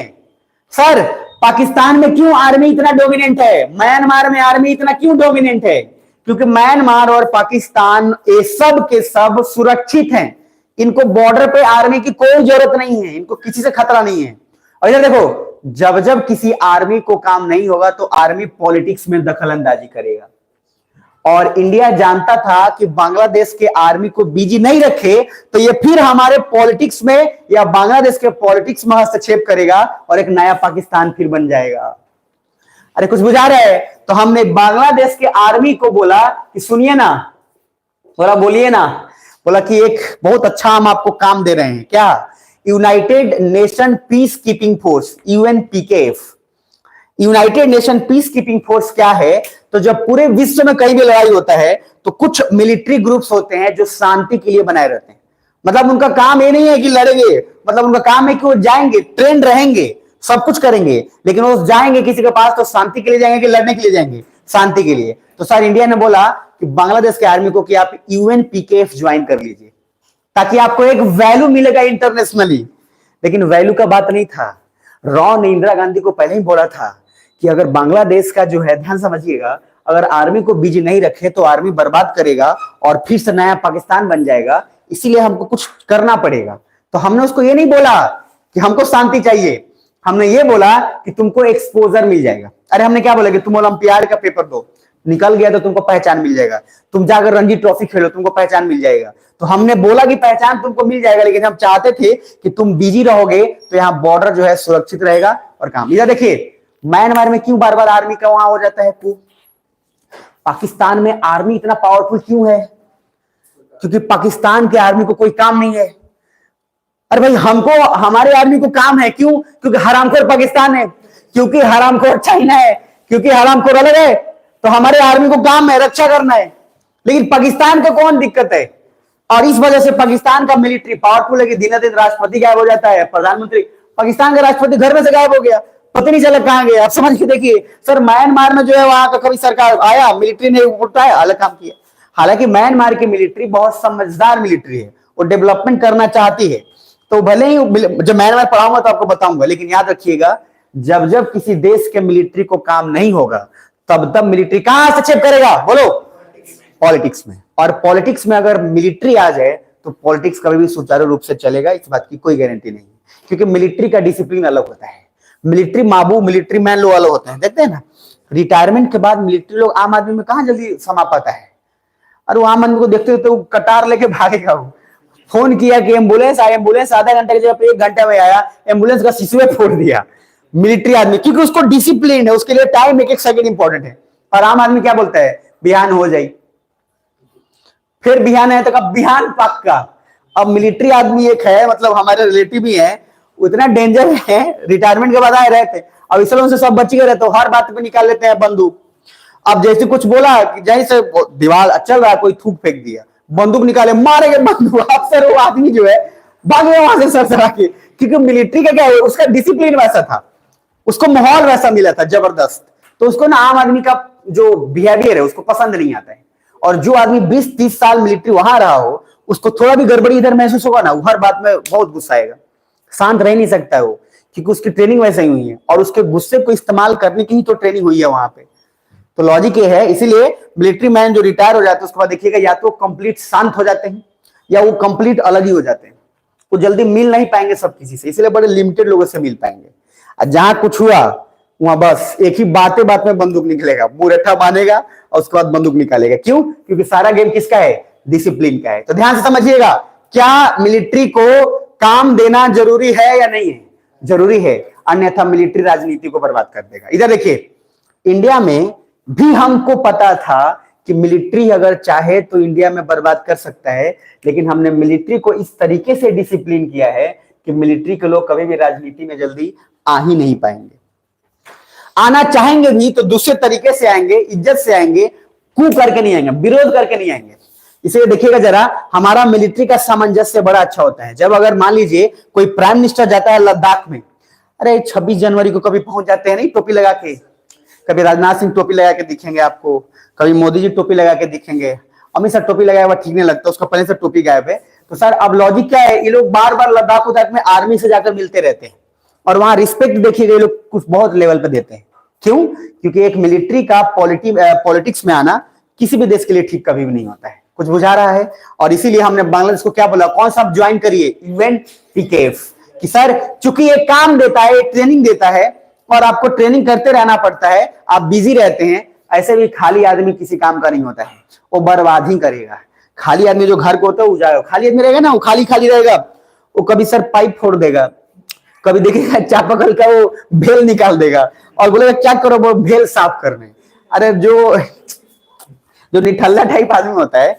अच्छा, एक लेवल के बाद आपको बता दें, जैसे आप डीआईजी लेवल पे अगर चलेगा, आप आईपीएस बने, आप डीआईजी बन गए, ऊपर से आप मतलब आपका प्रमोशन होते हुए डीआईजी बन गए, आप उधर बन गए सब बड़े पोस्ट पे। सर आपको बता देते हैं, पहले जो सुविधा मिलता है आपको, उसमें कम से कम एक आदमी के लिए 20 से 30 लोग रहते हैं आपका करने के लिए काम। और आप देखेंगे कि कोई काम नहीं है उनका, एक वो आदमी जो आपका स्टाफ है उसका काम सिर पे ही आपका जूता चमकाना। अब जैसे जो डीआईजी टाइप होते हैं, ये जितने भी बड़े बड़े लोग जब हो जाते हैं और फिर उसके बाद उस लेवल पे जब काम करने लगते हैं, अब वो देखिएगा क्या, सुबह उठेगा, वो कपड़ा लेगा और दिन भर दोपहर रात तक जूते चमका रहा है, और वही जूता है। और आपको देखकर लगेगा कि यार इसको काम भी नहीं है, लेकिन आप कुछ सरकार को जहां दरख्वास्त दिए कि हमको जरूरत नहीं है, तो आपको पता है कि उसका नौकरी चला जाएगा और उसके वजह से उसका घर चल रहा है। तो दोनों मुसीबत होगा। उस समय एक तरफ आपका ईमानदारी भी है, एक तरफ आप ये भी चाह रहे हैं कि सरकार के रिसोर्स पर दबाव भी ना डले, और दूसरी तरफ यही जिम्मेदारी है कि इसका घर उसी वजह से चल रहा है। हम जैसे लिख के दिए कि अब हमको आदमी की जरूरत नहीं है, उस दिन नौकरी खत्म, उसका हो गया, बात खत्म। अरे कुछ बुझा रहा है? तो सर उस तरीके के आपको बहुत सारे सिचुएशंस मिलेंगे और वहां आपको चुप रहना पड़ेगा। इसीलिए हम और आप इंटरव्यू तक बोलेंगे क्या, कि जो है बाल जो विवाह या फिर ये जो बाल मजदूरी, ये सब बेकार है, नहीं होना चाहिए इंटरव्यू तक। लेकिन इंटरव्यू के बाद जब आप आईएएस बन जाए और आप जिस होटल में खाने के, वहां आपको जो सर्व करने आया वो भी एक बच्चा है, और आप वहां चाह के भी उसको कुछ नहीं बोल पाएंगे। क्यों? क्योंकि आपको पता है कि सर इसके घर में खाने लायक नहीं, अगर इसको हटा दिए तो फिर इसका घर का परिवार का क्या होगा, कुछ हिसाब किताब नहीं। लेकिन वहां पे एक फर्क यही है कि आपके पास इतना कुछ है कि आप उसको दे सकते हैं, आप उसको स्कूल भेज सकते हैं, आप उसका एडमिशन करा सकते हैं, ये चांस है। लेकिन इंटरव्यू से पहले तक क्या बोलना है, बाल मजदूरी जो है अगेंस्ट द रूल है। ये नियत है, ये इंडिया का ही ब्यूटी है, और क्या। अब हम लोगों ने, मैंने एक बार बताया भी था कि सर ये जुनैद अहमद भी बोले थे कि होटल में गए खाने, वहां देखे कि बच्चा सर्व कर रहे हैं, इन्होंने कंप्लेन कर दिया कि बच्चा बाल मजदूरी का काम चल रहा है। कुछ दिन बाद इनको अफसोस हुआ कि बेकार ही किया था, क्योंकि उसका जो है घर में कोई कमाने वाला नहीं था, एक बाप भी था, वही दोनों कमा रहा था, नौकरी चला गया। तो ये भी तो पहलू है, दूसरा पहलू बुझा रहा है। तो इसीलिए बुझाया कि पूरा बुझा गया। तो सर ध्यान से समझिएगा कि अगर हम बात जब करते हैं कि इस तरीके का मामला जब भी कभी हो, तो आपको आईएएस में आपको वहां पे जो बैलेंस है बना के रखना पड़ता है कि घर चल रहा है। और ऐसा आपको पेज मिलेगा, अरे क्या जरूरत है, कहां पर रहिएगा, आपको इतना बड़ा एकड़ का मिल जाएगा जिसमें आपके लिए ट्रैक भी है, वॉकिंग का, जंगल भी है अंदर ही, सारा सारा फल फ्रूट है, जितना आपको मिलेगा। जैसे कुछ लोग बोलते हैं आईएएस आईपीएस का मिडिल क्लास, तो मिडिल क्लास वाला मामला नहीं होता है, आप बहुत ऊपर चले गए। और कारण क्या होता है, जो बंगला और जो मिलेगा आपको, कम से कम अगर किसी प्राइवेट कंपनी को दे तो 20-25 लाख महीने का रेंट उसका मिलेगा। और लॉजिक क्या है, आपके सैलरी जितना है उससे ज्यादा प्राइवेट वाला नहीं बोलता है कि तुम्हारा से ज्यादा सैलरी तो हम कमाते हैं। अरे जितना कि उसका गाड़ी का डीजल का पेट्रोल जल जाता है उतना उसका सैलरी होगा। 10-20 गाड़ियां ऐसा ही पड़ा हुआ है, जो आप बोलिएगा वो गाड़ी जिस ड्राइवर को बोलिए वो आ जाएगा। लेकिन सर ऐसा करिएगा मत, वो इसलिए नहीं करिएगा क्योंकि ठीक नहीं लगता, आपका इज्जत नहीं होगा। आईएएस में इज्जत बड़ा जरूरी है। जब देखते हैं ना कि अरे डीएम साहब, अभी जो प्रेजेंट मोतिहारी के जो डीएम है और उनके साथ एक है डीडीसी समीर सौरभ, इस पर कॉम्बिनेशन है, समीर सौरभ उधर भी है, सौरभ जोरवाल भी है, दोनों का दोनों सौरभ ही सौरभ चल रहा है। समीर सौरभ से मिला तो सर वहां का जो स्टाफ था वो क्या बोल रहा है कि गजब के आईएएस ऑफिसर है, ऐसा शायद ही कोई आईएएस ऑफिसर होगा जो इतना हम्बल है। तो उसका स्टाफ बोल रहा है, बहुत बड़ी बात है ये। अगर स्टाफ उसका ऐसा बोले कि आईएएस ऐसा है, मतलब समझिए कि उसका कितना ड्यू रिस्पेक्ट है। अंदर वो जा रहा है तो मतलब ऐसा लग ही नहीं रहा है कि वो आईएएस है। तो इसीलिए आपको जो मिलता है ना एरिया, वो बहुत होता है, कितना क्या करिएगा। अब इधर आपको मिला, पता चला कि जंगल भी है अंदर, आप कहीं बैठे हुए, आपको सर एसपी साहब गायब हो गए घरे में। इतना बड़ा एरिया है कि आपको मिलेगा नहीं। एसपी साहब कहाँ देखे, जंगल में उधर अध्यात्म जो है योगा कर रहे हैं, तो वहां पे ढूंढा जाता है कि कहाँ मिल गया एरिया। इस तरीके का सिचुएशन हो जाता है। फिर जब आप इसके बड़े पोस्ट पे जाएंगे रिटायरमेंट समय, तब आपको उतना एरिया नहीं मिलेगा। फिर आपको शहर में आप जाएंगे तो आपको BHK 2 BHK 3 BHK फ्लैट मिलेगा। लेकिन जब आप मोतिहारी और इस लोकल एरिया में जब आपकी पोस्टिंग रहेगी तो बड़ा बड़ा हाउस मिलता है। तो बात यह है कि इतना बहुत ज्यादा होता है, इसलिए ज्यादा लालच करना ही क्यों है ना। फिर भी कुछ लोग लालची लोग होते हैं, बहुत ज्यादा लालची लोग होते हैं, और ऐसा ही लोग होते हैं पूजा सिंघल टाइप लोग। समझ में आ रहा है? जो थोड़ा सा लालच हुआ, थोड़ा बेईमानी करके इतना ना जुटा लेते हैं कि बाद में महंगा पड़ जाता है। तो ईमानदार बनना है कि सर बहुत ईमानदार बनना है, बहुत ईमानदार बनिएगा तभी फायदा में रहिएगा। थोड़ा सा भी करप्शन का लालच है, सुन लो ध्यान से, बर्बाद होना तय है। पहले बर्बाद होगा आपका बेटा, समझ में आ रहा है? आपका बाद में होगा, पहले बेटा बेटी। और याद रखिए, बाप के लिए कष्टदायक क्यों होता है कि उसका बेटा बर्बाद हो गया। तो इसीलिए ध्यान में रखिएगा। इधर लास्ट आज के लिए, फिर कल कंप्लीट करते हैं। इधर देखो, हम बांग्लादेश के लोगों को कहां पे रखे? कैंप में रख दिए, अरे है ना। और इस कैंप में रखने के बाद वे लोग लोकल पीपल के नजर में आ गए, सो उनको सोसाइटी में एडजस्ट करना भी काफी टफ हो गया। सो एक इरिटेंट है, बट बांग्लादेश सपोर्ट करेगा तभी ये पॉसिबल हो पाएगा। इंडिया अकेले नहीं कर सकता, क्योंकि आफ्टर ऑल ये लोग तो उनके ही हैं। भाई बांग्लादेश सरकार को उनके लिए कुछ ना कुछ तो करना ही पड़ेगा, लेकिन वो कर नहीं रहे हैं। तो मतलब क्या है, अब इसके जस्ट थोड़ा सा आगे बढ़िए और यहां से आपको दिखेगा India military thought on Bangladesh. 1 minute दे रहा हूं, जरा पढ़िएगा इसको। मैंने चूंकि समझा दिया हुआ है, आप पढ़ के देखिए समझ में आ रहा है कि नहीं आ रहा है, कि ऊपर चला गया।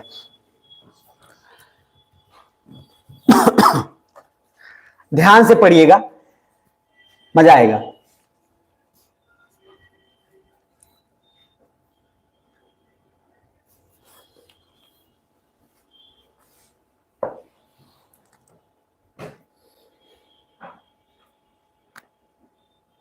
पूरा पढ़ना है तो बता देना।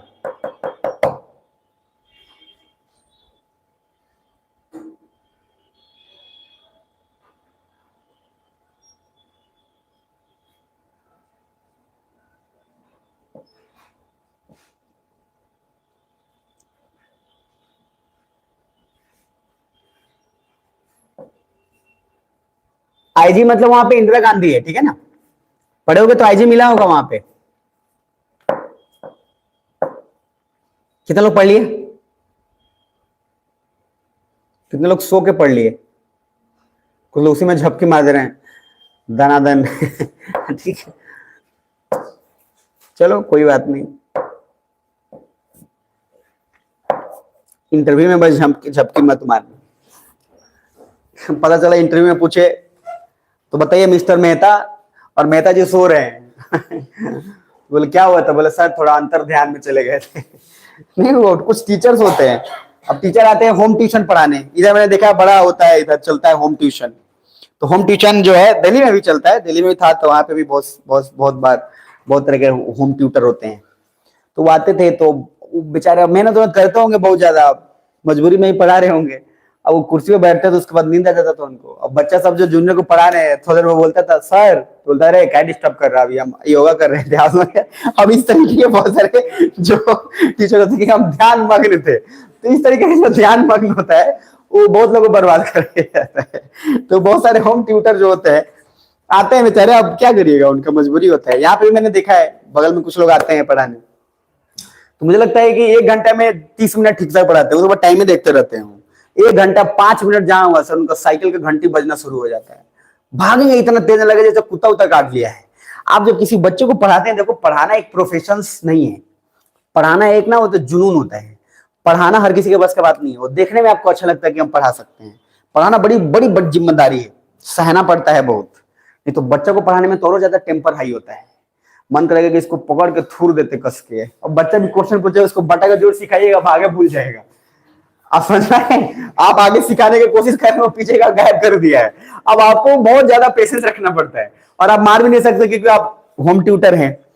क्या पता मम्मी कहीं रानी लक्ष्मीबाई निकली तो अलग कांड हो जाएगा फिर आपका। तो इसलिए थोड़ा जो है बचा के। खैर ये पढ़ लिया आप लोग, कितना पढ़े ईमानदारी से हाथ खड़े करो। आप इसमें पढ़े होगे, तो जो मैंने बताया है ओवरऑल उसी का सीन है पूरा। क्या है कि बांग्लादेश के आर्मी को हमने कैसे बिजी रखा है, उसी का पूरा जिक्र है। इसमें कोई ऐसा टॉपिक नहीं है जो आपसे छूटा है। तो फिर भी मैं आपको रिपीट कर देता हूं। पहला, बांग्लादेश मॉडर्नाइजिंग द डिफेंस, तो डिफेंस को मॉडर्नाइज कर रहा है, सो इंडिया इसका जो है हेल्प करता है। लेकिन इंडिया कभी ये नहीं बोला कि सिर्फ हमारे ही सही मिलो, बोला कि तुम सबके साथ मिलो, अपने डिफेंस को उठाओ। दूसरा, अगर बोला इंडिया, सबसे इंपॉर्टेंट पॉइंट सेकंड है कि Bangladesh is protected from all sides. क्या चारों साइड से घिरा हुआ नहीं घिरा, घिरा हुआ है, इसको जरूरत ही नहीं आर्मी का। तो सही, इधर इंदिरा गांधी को राव ने बताया था कि बांग्लादेश को चारों तरफ सुरक्षित है, उसकी आर्मी को ज्यादा काम नहीं होगा, इसलिए उसको क्या है, कुछ पॉलिटिक्स में इंटरफेयर करेगी, देन उसको पाकिस्तान की तरह हो जाएगा, इसलिए आर्मी को बेस्ट रखा जाए और United Nation peacekeeping force का मिशन में उसको सुहाए। सिमिलरली म्यांमार भी चारों तरफ से घिरा हुआ है, वहां भी मिलिट्री का यही काम चलता रहता है। क्लियर है यहां तक? मेन बस कॉन्सेप्ट ध्यान रखना। नेक्स्ट आगे, इंडिया बांग्लादेश एक्सट्राडिशन ट्रीटी, इधर ध्यान से समझना। एक्सट्राडिशन ट्रीटी सबको समझाया हुआ हूं। एक्सट्राडिशन ट्रीटी का मतलब होता है, इधर अगर जगह हुए हो तो जोर से बोलो, पहले एक बार जोर से बोलो, यस और नो। सर देखो, एक्सट्राडिशन का मतलब होता है कि मान लो कोई भी गुंडा, जैसे मैंने बोला बार बार कि भारत के अधिकतर गुंडे नेपाल क्यों भाग जाते हैं, और नेपाल भागने का कारण है, वो क्यों नहीं भागते भूटान, वो क्यों नहीं भागते बांग्लादेश? क्योंकि सर इंडिया का बांग्लादेश के साथ एक्सट्राडिशन ट्रीटी है। मतलब कि कोई भी गुंडा या क्रिमिनल अगर बांग्लादेश जाता है तो बांग्लादेश की आर्मी, वहां की सरकार मदद करेगी उसको पकड़कर वापस इंडिया को सौंपने में। कुछ बुझा रहा है? लेकिन ये चीज हमारा नेपाल के साथ टाई अप नहीं है, इसलिए नेपाल में अधिकतर गुंडे और क्रिमिनल आपको पाए जाएंगे, मोस्टली नेपाल के। तो सर इंडिया अगर नेपाल के साथ भी एक्सट्राडिशन ट्रीटी साइन कर ले तो गुंडा लोग को इंडिया में रख पकड़ के पहुंच दिया जाएगा। लेकिन क्या है मामला यही है कि बांग्लादेश के साथ ध्यान रखिएगा, क्या एक्सट्राडिशन ट्रीटी साइन है कि नहीं है। एक्सट्राडिशन ट्रीटी का सिंपल मीनिंग होता है कि एक देश का जब कोई आदमी जो गुंडे या नेगेटिव आदमी दूसरे देश में चला जाए तो वहां की सरकार उसकी मदद करेगी उसको वहां से लाने में। क्लियर है यहां तक? और इंडिया बांग्लादेश के साथ भी ट्रीटी है हमारा, भूटान के साथ भी है, लेकिन नेपाल के साथ नहीं है। नेपाल के साथ नहीं होने के भी कुछ कारण है जिसके कारण गुंडा वहां ज्यादा पनप जाते हैं। दूसरा पॉइंट, 2017 के अंदर डिफेंस कोऑपरेशन एग्रीमेंट हुआ। इस एग्रीमेंट के तहत intelligence officer and terror exchange information cooperation, हम बांग्लादेश से लगभग सारा कुछ शेयर करते हैं, हमारे इंटेलिजेंस एजेंसी भी, डिफेंस एजेंसी भी। आगे, इंडिया में बांग्लादेश डिफेंस फोर्सेस का ट्रेनिंग भी कराता है। बांग्लादेश का अधिकतर फोर्सेस का ट्रेनिंग इंडिया के अंदर होता है। Maritime joint exercise, inter operability, मैंने क्या बोला, युद्धाभ्यास। और मैंने पढ़ाया था क्या युद्धाभ्यास करने के लिए अलायंस का होना जरूरी है क्या? नहीं। तो सर भारत और बांग्लादेश में युद्धाभ्यास भी होता है ताकि एक दूसरे के डिफेंस के बारे में, एक दूसरे के टेक्नोलॉजी के बारे में जान सकते हैं। इसी को बोला जाता है इंटर ऑपरेबिलिटी, कि भैया आपसे कुछ हम सीख ले, कुछ हम आपसे सीख ले, इस तरीके का मामला हो। क्लियर है यहां तक? तो सर बांग्लादेश, आप देखो बांग्लादेश का, क्या बांग्लादेश ने अपने आप को डेवलप करना शुरू किया या फिर बांग्लादेश में पाकिस्तान की तरह रह गया? डेवलप। सर सुन लो, बांग्लादेश का जीडीपी हमसे तेज ग्रोथ कर रहा है, बांग्लादेश का मार्केट हमसे तेज ग्रोथ करता है, और ये दर्शाता है कि एक छोटा सा कंट्री आने वाले समय में भी बांग्लादेश हमारे लिए चैलेंज बनकर निकल गया। और वही पाकिस्तान हरामखोर जो है, जहां था वहीं है और वहीं रहेगा, क्योंकि मेंटालिटी का मामला है। बांग्लादेश का जीडीपी का आप हैरान हो जाएंगे कि क्या उसने काम किया है। आगे इस पेज में कहीं ना कहीं जरूर होगा, बहुत नेक्स्ट लेवल पे काम किया है। इनफैक्ट बांग्लादेश मेडिकल में सबसे आगे निकल रहा है, और बांग्लादेश जान चुका है कि इंडिया में मेडिकल इंफ्रास्ट्रक्चर बहुत अच्छा नहीं है। इसके वजह से अगर हम बांग्लादेश बनाते हैं तो इंडिया के बहुत सारे लोग जो रसिया कजाकिस्तान जाते हैं वो मेडिकल पढ़ने बांग्लादेश में आएंगे। और सबसे बड़ा फायदा क्या होगा, क्योंकि कल्चर एक जैसा है। अब देखो रसिया में जैसे बहुत लोग जाते हैं ना, वहां का कल्चर अलग हो जाता है, वहां पे अधिकतर लोग का फिर पेट खराब हो जाता है क्योंकि खाना अलग है, फिर वहां पे बहुत सारी बीमारियां हो जाती है, क्योंकि सर कल्चर एडॉप्ट करने में टाइम लगता है। इसीलिए लोग रसिया कजाकिस्तान जाना पसंद नहीं करते हैं। अगर वही चीज बांग्लादेश में मिल जाए तो एक तो बगल में हो गया और वर्ल्ड क्लास फैसिलिटी मिल जाएगा। तो सर बांग्लादेश इस मामले में बहुत आगे निकल रहा है, और इसीलिए जब इंडिया को लगा कि मेडिकल हमारा इधर बहुत पीछे चला जाएगा, तब जानबूझकर इंडिया ने बहुत सारे एम्स का निर्माण अभी करना शुरू किया।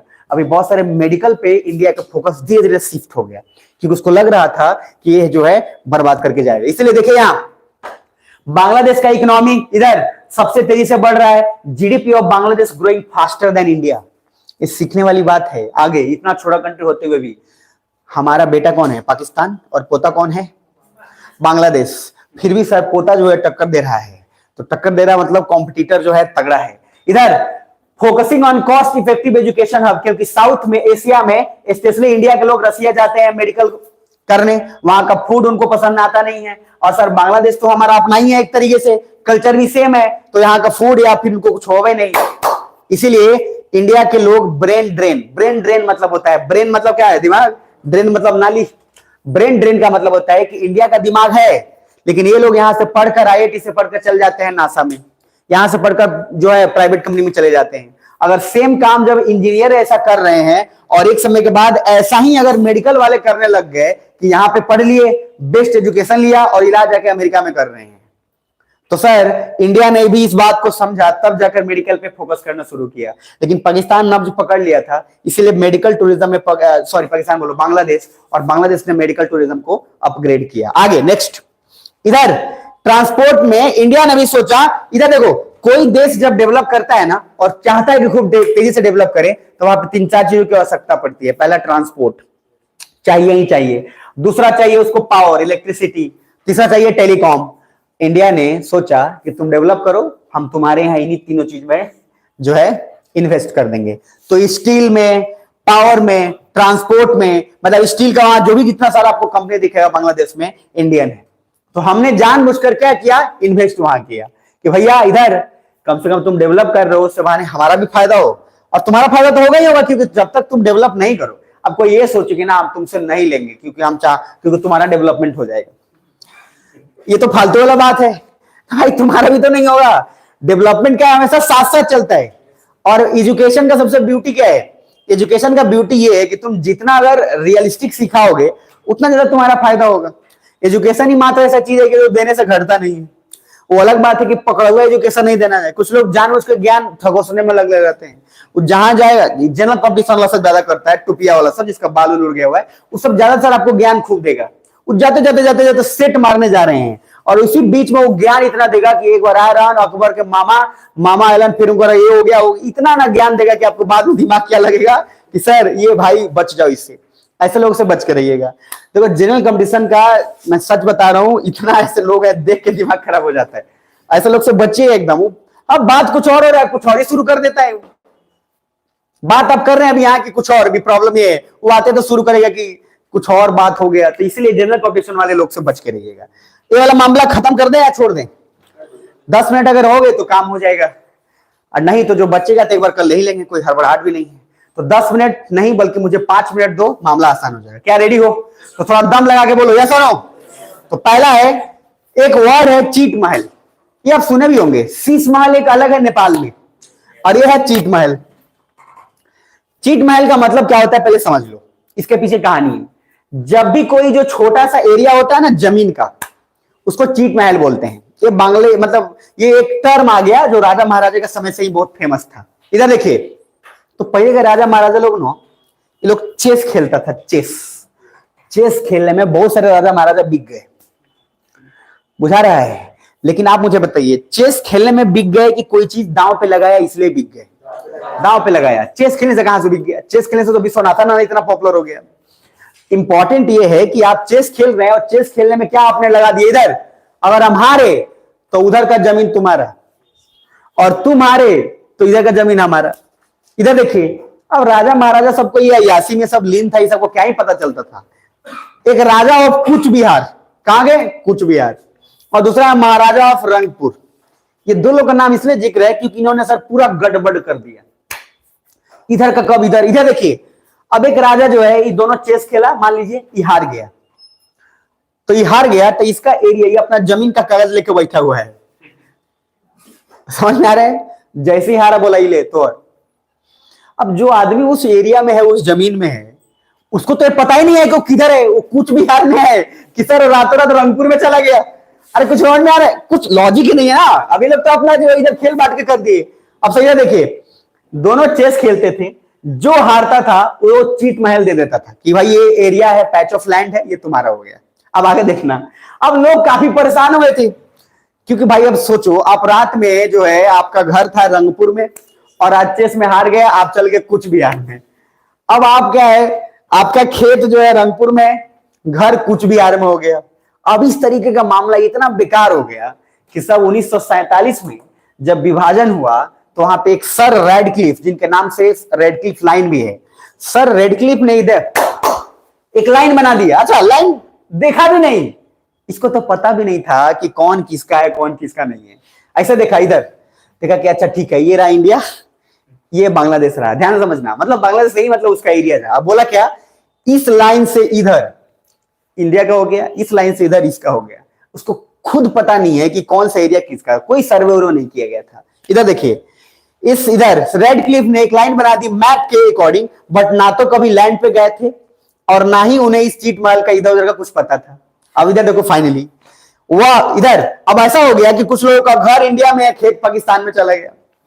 अब ध्यान से समझ में हो, घर पाकिस्तान में, खेत इंडिया में। अब बॉर्डर तो अब डिसाइड हो चुका है।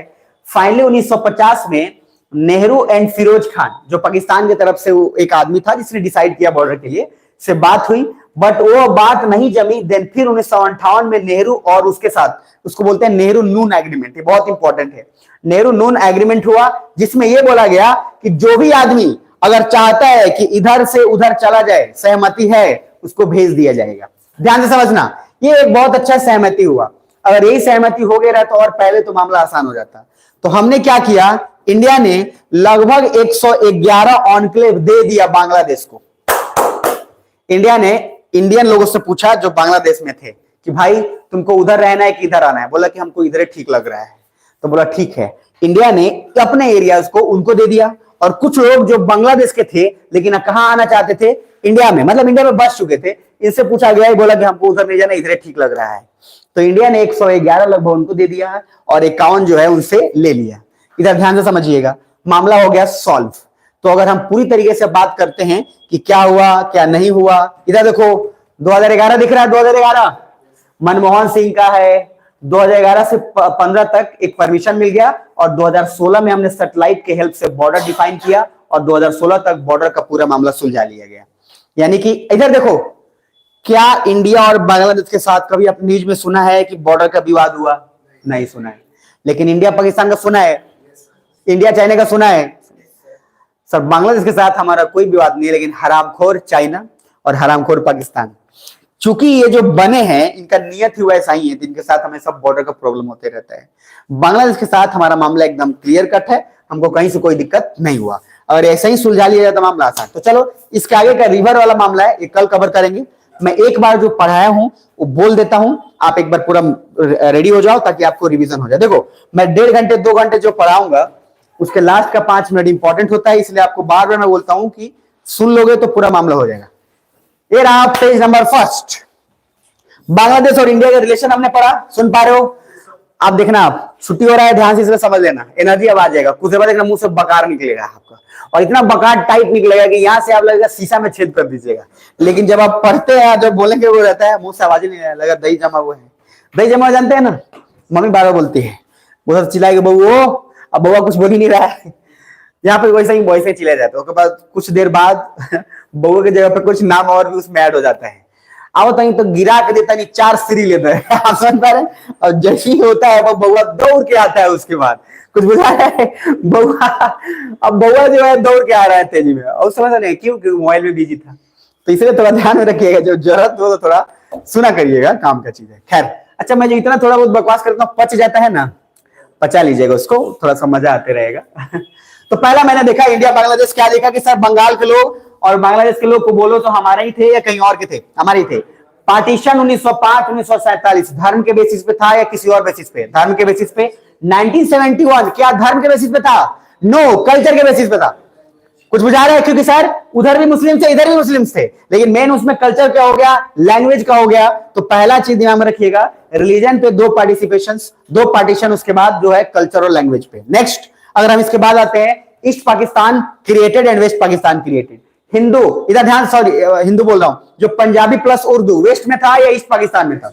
वेस्ट पाकिस्तान में था, दैट इज इंपॉर्टेंट। और यहां से बंगाली का जो है हमने मदद किया ईस्ट पाकिस्तान में। और किसको मदद किया? अवामी लीग, जिसका लीडर कौन था? शेख मुजीबुर रहमान। ये नाम भूलिएगा मत, वेरी इंपॉर्टेंट। शेख मुजीबुर रहमान को हमने किया, और शेख मुजीबुर रहमान बहुत सहमत से जीते भी, और जीतने के बाद भुट्टो को यह बर्दाश्त नहीं हुआ, भुट्टे ने ऑपरेशन सर्चलाइट चलवाकर शेख मुजीबुर रहमान के खिलाफ पूरा का पूरा बहुत लोगों को मरवा दिया। फिर हमने सपोर्ट किया, और सपोर्ट करके फाइनली हमने 1971 में बांग्लादेश क्रिएट कर दिया। क्या बुझा रहा है? अब उसके बाद पाकिस्तान बदला लेने के लिए 2 पार्टीज, एक पाकिस्तान ने बदला लेने के लिए आवामी लीग के अपोजिट में एक पार्टी बना, जिसका नाम क्या है? बांग्लादेश नेशनलिस्ट पार्टी, जिसका काम सिर्फ उनका विरोध करना है। खालिदा जी का नाम याद रखिएगा, ये प्रो इस्लाम, प्रो चाइना, प्रो पाकिस्तान है, सेकुलर शेख हसीना है, और ये लगभग प्रो इंडिया है। तो सर हमारे लिए आवामी लीग ज्यादा इंपॉर्टेंट है कि सर बीएनपी? आवामी लीग ज्यादा इंपॉर्टेंट है कि वो रहे तो हमारे लिए थोड़ा सा काम आसान होगा। 3 पेज पढ़ेंगे तो लॉस ऑफ फैमिली, फिर यूनाइट हुआ, फिर उसके बाद धीरे धीरे हमने अलग कल्चर, और इसके लिए इधर चूंकि इकोनॉमी के लिए जब ये लोग भागे आए, कहां पे आए? असम वगैरह एरिया में, तो हमने असम एकॉर्ड में साइन किया कि इसके बाद एनआरसी होगा, ताकि लोगों को है जो फिल्टर कर सके, क्योंकि हमारा जनजाति प्रभावित हो रहा था। क्या सुन पा रहे हैं? अच्छा, सिर्फ जनजाति प्रभावित हो रहा था या हमारा सिक्योरिटी इशू भी था? सिक्योरिटी इशू भी था, क्योंकि सर पाकिस्तान उसका गलत इस्तेमाल हमारे लिए कर रहा था। उसके बाद डिटेंशन कैंप में रखा गया, ये भी एक बहुत बड़ा प्रॉब्लम क्रिएट हुआ। इंडिया बांग्लादेश का डिफेंस डिप्लोमेसी मैंने बताया कि आर्मी के अंदर कैसे उसको रखा गया, ताकि आर्मी खाली रहेगा तो कहां हस्तक्षेप करेगा? पॉलिटिक्स में, इसलिए हमने उसको इवन पीस कीपिंग फोर्स में शामिल होने का सलाह दिया और वो किया भी। उसके बाद हमारा इंडिया बांग्लादेश के साथ एक एक्सट्राडिशन ट्रीटी साइन है, हम दोनों मिलकर किसी भी क्रिमिनल्स को पकड़ कर ला सकते हैं। उसके बाद डिफेंस में भी है, इंडिया बांग्लादेश का जो है फोर्सेस का ट्रेनिंग भी इंडिया में होता है, बांग्लादेश का बहुत सारा, और बाकी हमने युद्ध अभ्यास भी इनके साथ कर रखा है। अब इसके बाद की बात आते हैं तो सिक्योरिटी थ्रेट्स फॉर इंडिया, ये जो है जीआई प्लस बीएनपी, ये हमारे लिए एक प्रॉब्लम क्रिएटेड है, इसमें कहीं से कोई डाउट नहीं है। इसका थोड़ा पार्ट और हम लोग कल एक बार डिस्कशन कर लेंगे। और फाइनली मैंने बताया कि बांग्लादेश का जीडीपी हमसे तेज बढ़ रहा है कि स्लो, तो हमसे फास्ट और हमसे ज्यादा तरीके से अच्छे से बढ़ रहा है, जो कि हमारे लिए सीखने योग्य बात वाकई है। फिर बाद में एक चीत महल का इशू बताया, इसका मतलब यह है कि राजा ऑफ जो है कुछ बिहार लोग चेस खेलते थे, एरिया दे देते थे, जिसके कारण बहुत सारे एरिया हमारा डिफाइन नहीं हो पाया। फिर फाइनली अपने 2016 तक आते आते लगभग पूरे मामले को निपटा लिया। क्लियर है यहां तक? तो जो से बोले मजा आया नहीं आया? नहीं भी आया तब भी बोलना है हाँ। जो से बोला आया, तो सर आपसे निवेदन ये है कि मैप पढ़ लीजिएगा। और एक बार और बोल लेता हूं, अब जाकर अफगानिस्तान और पाकिस्तान एक बार पलट लेना, तो अब जाकर और ज्यादा चीजें कनेक्ट हो जाएंगी। बांग्लादेश पढ़ाने के बाद उधर का चीज आपको तब लगेगा अच्छा ये हुआ तो ये हुआ। तो पढ़ लीजिएगा, कल मिलते हैं, कल कंटिन्यू करेंगे।